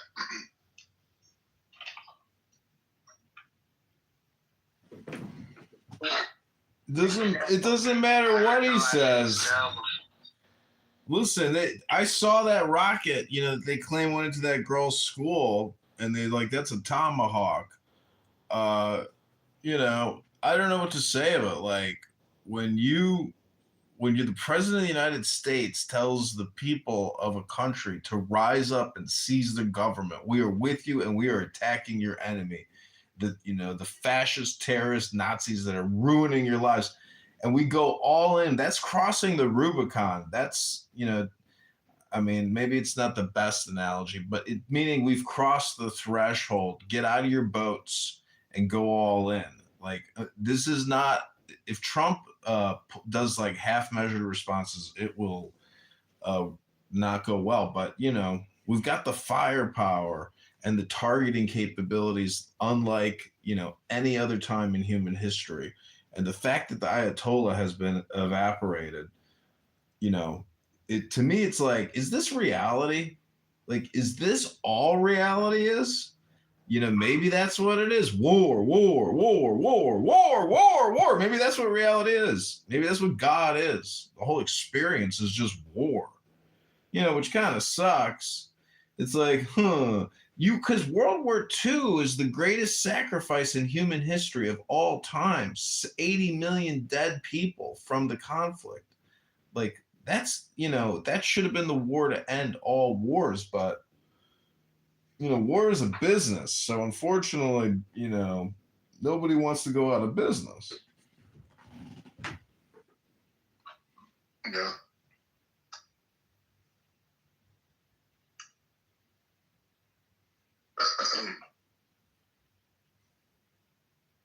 Oh boy, we're in tough times.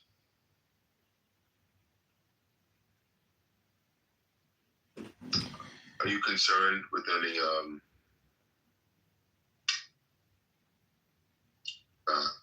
retaliation by the Iranian government or those that are sympathetic with the Iranians? I mean, that thought crosses my mind, like, but it's so regional. They can't touch us over here. And, What about the people that are already here that are sympathetic? Well, shit, you would have thought after the Ayatollah they would have gone mad and that we would have already been hit. Maybe they're biding their time. Well, the thing is, we know statistically what holidays and events bring out, the greatest percentages. Daniel, welcome to the room. How are you today? I've announced my mayoral candidacy. Click the link above. We are marching on, and we are also going through the March 17th primary as a write-in candidate. Certified in not every precinct, but here we are. And I'm running as a libertarian this time. I'm not running as a Republican or a Democrat because I think we're making progress. Is there any way that you can have Andrew as part of this whole kerfuffle? Because he's been a real scumbag lately. Andrew R? Andrew R for Dude, I swear, I think that guy is putting on, like, he's definitely putting on arrears, is it? Or like a fake persona? Like, he is fake to the max, in my opinion. And he was in a black room and they were like, are you John Wayne Gacy? Are you Jeffrey Dahmer? Are you Ted Bundy? They're like, you're a serial murderer, aren't you, Andrew? And he's like, no. But, he does his show, Daniel. The thing is, like, you can't get upset over somebody's show. Or what is it that's bothering you about him? Is it his, like, pompous, like, arrogancy? What is it exactly? It's the latent homosexuality. Really? Yeah, I think that he's gay, and I think that he uses the New Testament, Paul's writings, particularly his letter to the Romans, as a spear. And that's how he spearheads his campaign against his own homosexuality. So he projects it outward. I mean, all communication is a type of projection. And he's actually, when he fights against homosexuality, he's actually fighting himself. And he's stabbing himself with that spear that is the book of Romans. And he spears himself over and over like Jesus was speared in the side by the centurion. And I find something so horrifying about this whole process of his homosexuality and him coming to terms with being gay, and he is gay. Well, he told me that he suffered a TBI because he was at a party and made a pass at a guy and he got punched in the face and he suffered a TBI from that. And he really, really defends pronouns to a very high degree, where he has spent countless days trying to give trans or men who pose as women the respect that they obviously deserve by conforming to their version of word reality. Andrew is that kind of a Christian. He's just that nice of a guy to indulge his flock. I was thinking today, like, he is a shepherd, Say what you want about his closet homosexuality. That man is a shepherd, and he has, because he has a flock. And John Lee has a flock. So, you have a flock. I have a flock. We are all shepherds trying to help these innocent sheep get to the butcher block. Yeah, I think the mayor quite like you, and I'm really strangely intrigued about your campaign and your philosophy. Your campaign is amazing, and I'm just happy to know that you're going forward with it.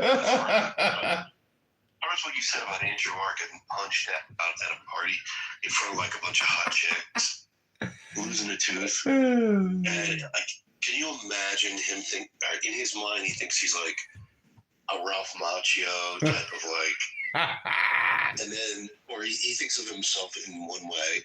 He's at a party, Some guy confronts him, he wilts, and the guy just punches him out, just knocks a tooth out. And now he's frantically, on his knees looking for that tooth. And all the chicks are just laughing at him, like, what's going on? He's bleeding. And that left a traumatic, and also the brain injury, the TBI, that he suffered a concussion. And he was never the same after that. His brain plasticity wasn't enough plasticity to return him back to his original. So he became what he is now, just a cuckold and an empty husk and a mannequin of a human being that just pretends to do online. And when he was punched in the fucking face at that party in front of all those people, and when that tooth came flying out, it was almost like a fucking Looney Tunes skit. Like there was something comical about it. And that's why he wear a helmet. But Andrew Roy is obviously a homosexual. He's gay. And John Kitover for mayor. Yeah, thanks for that contribution there. Yeah, I mean, it's really just basically it's the way that people spend their time that like makes me, not like them or basically want to roast them. But the greatest thing about Andrew R is whenever I actually am able to confront him or, get him to like engage me, he immediately degrades into like a baby type of prompt where you're like, I don't know if you've ever heard him impersonate me, but when he impersonates me, it's like listening to him like lose his marbles, and like break down like neurotically and psychiatrically in a very strange way, which I really like hearing him do the impersonation of me. So it'll be great if we can lure him in, and I am sure we can because, all these rooms eventually fizzle out, and then people go through like a discovery phase. Like people have, actually, I was thinking about this today. Like I have rituals in my life, meaning that I do things in certain sequences.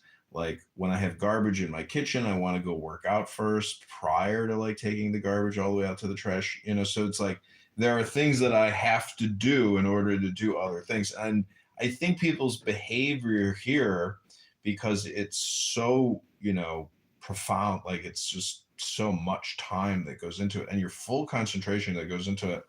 Anybody who says they're working in the background is a liar because they're technically working still on the conversation, even if they're not involved in it, because they have to process the words and then they incorporate these conversations into their network of all the relationships on here and all the people that are on here. So anyways, I'm just wondering, like, what rituals do you have in your life, like as such that I just described? Like what, if you search your memory, what do you find yourself doing in your life that's ritualistic or repetitive or tied specifically to your behavior? Is it Clown House?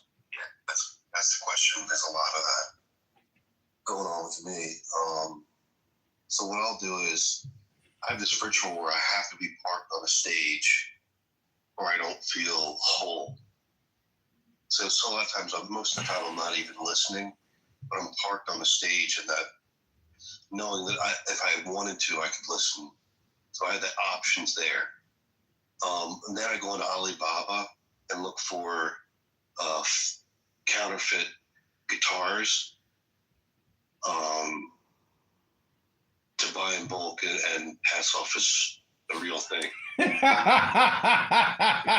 what I do. Oh man. I got my counterfeit Chinese goods. There's a little watch repair shop near me here in Chicago, and I went in there and it was like display cases of like the junkiest, shittiest watches you've ever seen in your life. And then sitting on the top, he's got like these incredible Rolex replicas just sitting on these piles of junk watches. And I'm just like, how much for the Rolex? He's like, do you want it with the box or without the box? I was like, with the box. He's like, $120. I'm like, $120. I'm like, it's a little too much for me for today, but I appreciate it. Thanks. He's like, well, then get out of my store. I was like, okay, take care.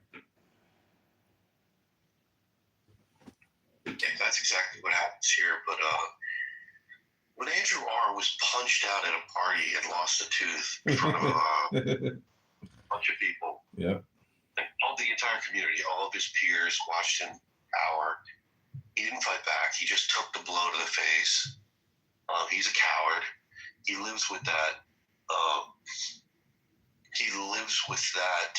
Cowardice. Mm-hmm. And you think, in his mind, he relives that moment. You know, what would a brave Andrew R. have done? He would have fought back. No. Remember, he was making a sexual advancement. He was attempting to seduce this man into having a sexual experience with him. And that's what resulted in the man saying, back the fuck up. You know, I don't want to use the F word here. But then he proceeded to smash him in the face to regain his own honor and dignity because he didn't know that he was being sexually, cornered by Andrew R. And that's when Andrew lost the tooth and suffered the traumatic brain injury. And ladies and gentlemen, that's history. He started cleaning houses after he couldn't find gainful employment. And, never forget that Andrew R. actually cleans up crime scenes. He cleans up obese hoarders, who die and leave huge stains on the carpet. He's got to clean all that up. Then he's got to come on Clubhouse and talk about Jesus Christ as Lord and Savior while he's cleaning up human excrement and rat excrement in abandoned homes to make a living so he can come back on Clown House to feed his flock, to make penitence for his, his crime of attempting to engage in homosexual liaison with a heterosexual man who did not want. He just thought he was having nice conversation with somebody at a social party. He didn't know he was going to get sexually assaulted by Andrew R. He had to defend himself. It's all in the history books. We'll have to check the NSA, CIA, Mormon servers in Utah to get the exact story, because those replays are about 30,000 rooms ago by Andrew R. at least. That's how many years ago and how many rooms Andrew R. has participated in. Anyways, I hope you like my submission. It's proprietary. It is copyright. And if you recorded me without my express written permission, I will sue you. Hello? I think that you're on some. In fact, I think that you're all over. So Andrew R. was punched out for making sexual advances. On, I don't know how he was making sexual advances. This guy was heterosexual. The guy punched him out. The party he lost suffered traumatic brain injury. And afterwards, he was never the same, except for the homosexuality and the missing tooth and the brain injury. That's what we have left. And when you look at the tooth, he was so young at the time that he lost that tooth that you could see that it was like the new tooth they put in, like his head grew around it in such a way that it's identifiable as the tooth that was punched out from being gay at a party. You could literally look at his smile and say, oh, that's the one that you got punched out at a fucking party, Andrew. You got punched out. You got punched in the face in front of everybody. In front of everyone. See, you know him as the shepherd of his flock. And that's why I say he's very performative, because I can imagine myself like putting on a persona of the nicest Christian guy you've ever met and maintaining that persona no matter what. Doesn't matter what anybody says. It doesn't matter what the topic is. I'm just going to be this lovable, affable, giggly guy who reminds you of Woody from Toy Story. I never change my PTR. I'm always looking with the sleepy eye in the, Honda Civic. Never change the photo, ever. Always maintain strict discipline. So I'm just saying that, when he engaged in the homosexual abusive conduct, I was wondering how he kind of maybe said it to the guy, like, who was an unsuspecting victim. Like, how do you think he said it? Like, hey, I think you're kind of gay. What? I think you're sexy. I want to kiss you. My name's Andrew R. on Clownhouse. Do you know me? I'm a shepherd. So, see, this is kind of like what happens when you're in a cult. Your cult leader still wants to bust a nut because he's horny, but he just hasn't figured out how to jerk off and go to bed, and do it himself. He wants to abuse people because he himself has been abused. So we're not trying to slander or defame the shepherd of Clown House, known as Andrew R. with the sleepy eye from a homosexual, defensive attack. But this is John Kitover, candidate mayor for Chicago. I am a libertarian, and I'm trying to liberate the citizens of Chicago from their own worst enemies, which is the politicians here and the unions and the lawyers. But I'm also trying to liberate people on the internet from fake charlatans, from fake nice people who are actually probably neurotic psychotics, and maybe even dangerous. Who knows? But they will waste your time. And with that regards, we know they're dangerous. They do have that unique ability to lure you in with what, for a second, you actually think is intelligent conversation. But this is the thing about Clown House, Daniel, that I've noticed. That no matter what conversation is happening and no matter who is speaking, if you know that all conversations here are technically just wastes of time and very stupid, like, you can listen to anything with like a little chuckle and say, here we go again. Just another fucking stupid conversation. How for a second did I even think that it was intelligent, even for a moment? So basically it's kind of like Three Stooges. Have you ever watched the Three Stooges? Like, I was watching the best of clips the other day, and they are so fucking funny.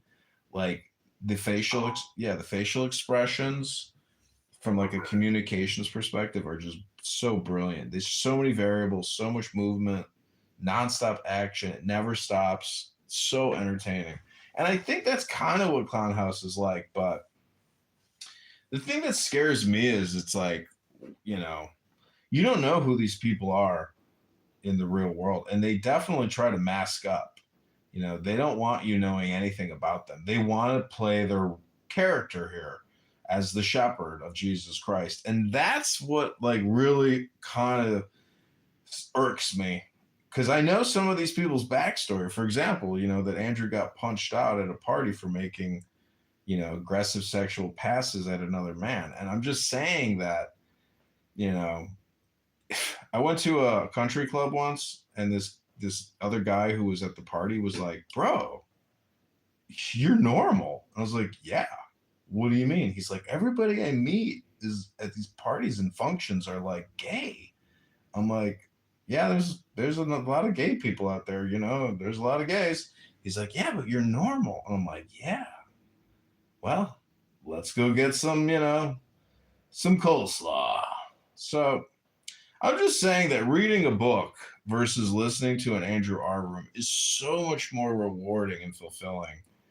And you will, waste your time if you go in there. I just think it is technically dinner for schmucks, where it's like a bunch of Down syndrome sufferers or people with TBIs.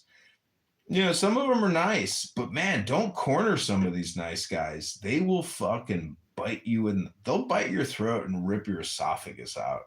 Have you ever noticed that? How like some of these smart dorky, like, theologians, if like they get interrupted or, you tease them or make fun of them, like they will literally become fully psychotic, like instantaneously. It's just an observation.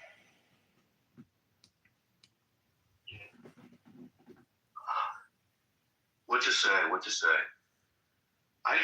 Let me just reiterate.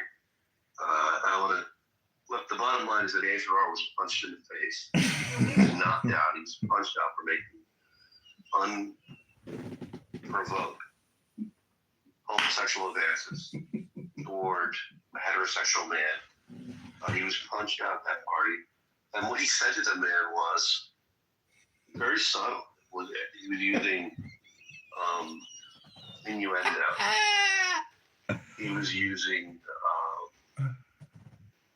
whatever he had up his sleeve. And this guy saw right through it, punched him out, knocked the tooth out in front of everybody. And he was just frantic on the ground looking for that tooth because he knew he had to replace it. Hold on just a second. I have a recording of the noise Andrew made when he was punched out of the party.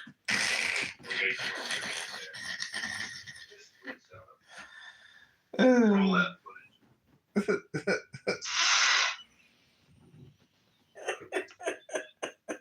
You know what's interesting is like That's the moment. Stop it. I like to. That's the moment. That's the moment. I'm trying to explain to you. That's the moment that he hit the canvas. He hit the floor. He got knocked out, and his lung collapsed. And that was the sound it made. Listen, I'm being serious. How do you know all this? Andrew R had those rooms. He was like a guy that would come in. He would actually be real about his shit. And he said that actually happened. We're decorating it in ways that are inappropriate, but he truly was punched out at a party. Yeah.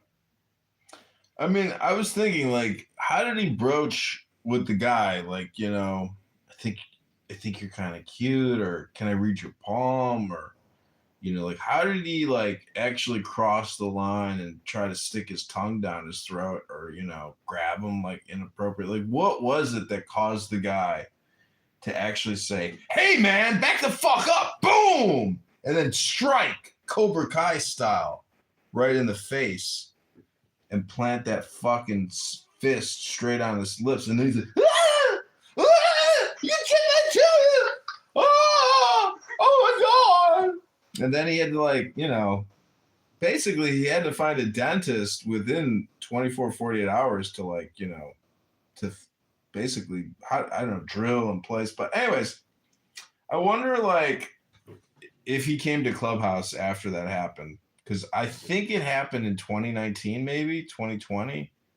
I'm not sure exactly when he got punched out, but I heard the story quite a long time ago from his lips, you know, and I don't know if he ever crossed that threshold, but I would say based on his trans pronoun acceptance that, you know, he's open to the lifestyle and to the forgiveness that the Lord can provide for men that want to have same-sex orgasms, you know, and maybe not even be called gay, but just live in the closet as a homosexual. Saxon, welcome to John Kitover, candidate mayor, the Chicago Libertarian. Click the link above. We are running full steam ahead to get on the ballot this upcoming February. Hello? Anyway, I think Andrew R needs to be reminded of Sodom and Gomorrah. If he's living this lifestyle, he's living in sin, man. That's it. Mm-hmm. There's no forgiveness for that on that day. So, yeah, people. I was wondering. It's like, I don't know why people actually go to his room. To be honest, I mean, it's just mayhem in there. It's a complete and utter shit show. That's what it is. You know what I don't understand is, you know, if I were to ask somebody, can you be born gay? They would say, absolutely. Like, it's genetic. You can be born with a disposition to be gay and effeminate. You know, if you're a man, it can just be your genetics and your personality as a result of your genetics. But then I ask now listen to this. I ask the same person, can you be conditioned to be gay? Can your environment, can people around you tweak you, manipulate you, and maybe make you gay? No, absolutely not. And to me, that is the source of the problem right there. That people are can't even admit to basically environmental and social conditioning, and that's because they are stupid and they don't understand how conditioning works. But I have a bell here. When I hit that bell, if I'm at a party and a gay man makes a pass at me and he's a Christian preacher, and I hit that bell, well, I might be inclined to take my giant fist of Thor and extend that fist until it makes contact with that preacher's face, and then chip his tooth and send him back to his clown house room. Hello? God, dude, you make me laugh. Anyways, we got to get in a room with Andrew where I can talk with him, and like he can't even actually talk to me. He just immediately starts doing. That's it. That's all he can actually converse with me with, which is exactly where I want him to be. I actually have no interest in ever speaking with him because I would much rather read a book. That's just me. Right. Well, you can't be born. You cannot be born gay. No one's born gay. If you're gay, it's like I agree with you, Strength, John. I think it's conditioning the environment you're in. I mean, you can be conditioned to be heterosexual. That's generally like what the conditioning is. Like you're supposed to like girls if you're a boy. You're supposed to like boys if you're a girl. But because of LGBTQ and the nonstop, homophobe, transphobe, like that type of nonstop intervention by the left woke mob, they basically are wasting our lives, and they have no sense of priority. Like, because we kind of are locked in this civilizational struggle. And if our culture and the content of our culture is constantly trying to reinforce certain social, word standardizations, and like that's all they're actually doing, you just have to reject the way that people are choosing to use communication and language. I mean, it's, you have to be very reserved and selective or discriminating, you might say. Hello? I imagine that too, as it sails slow motion, as it sails through the air, and just the horror, just a complete look of he was ambushed, he was sideswiped, he was taken by surprise.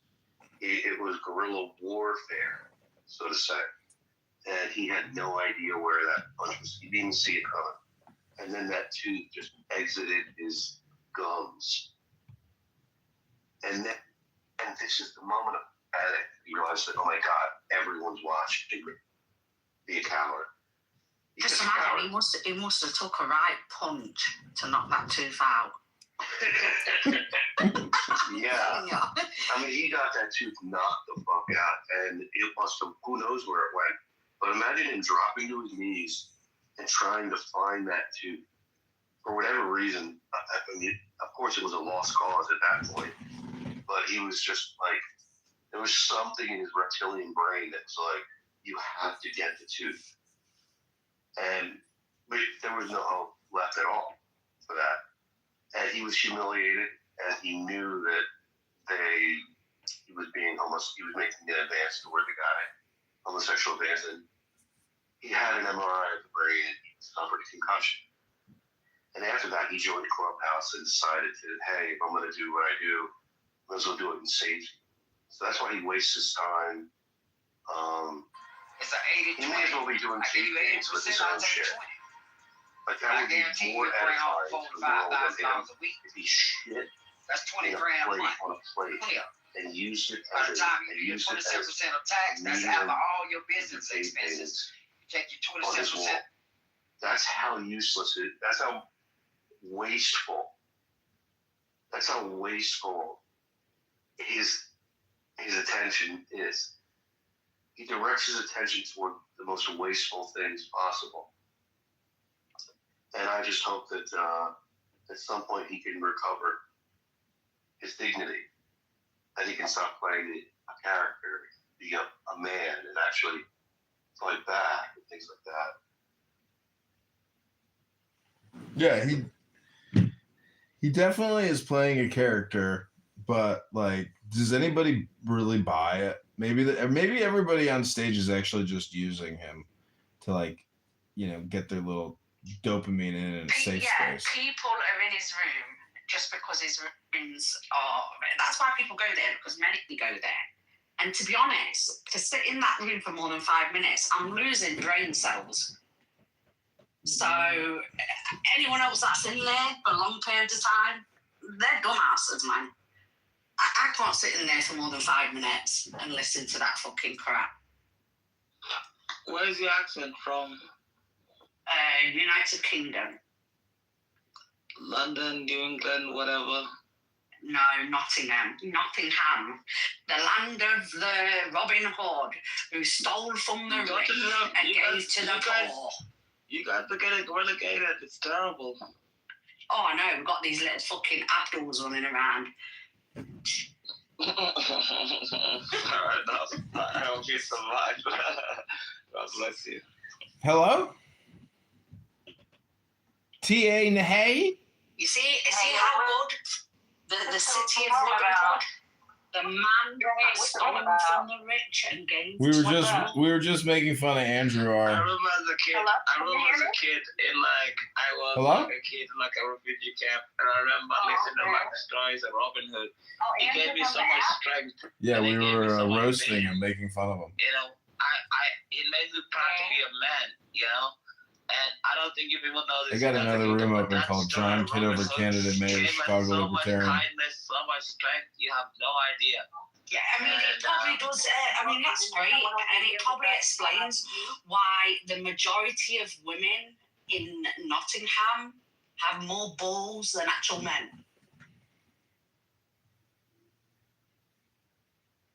Probably true, but that story of Robin Hood, I remember I came here and I watched The Simpsons to learn English, but Robin Hood, I love Nottingham. I love your people. I think your people are great people, the best of the best.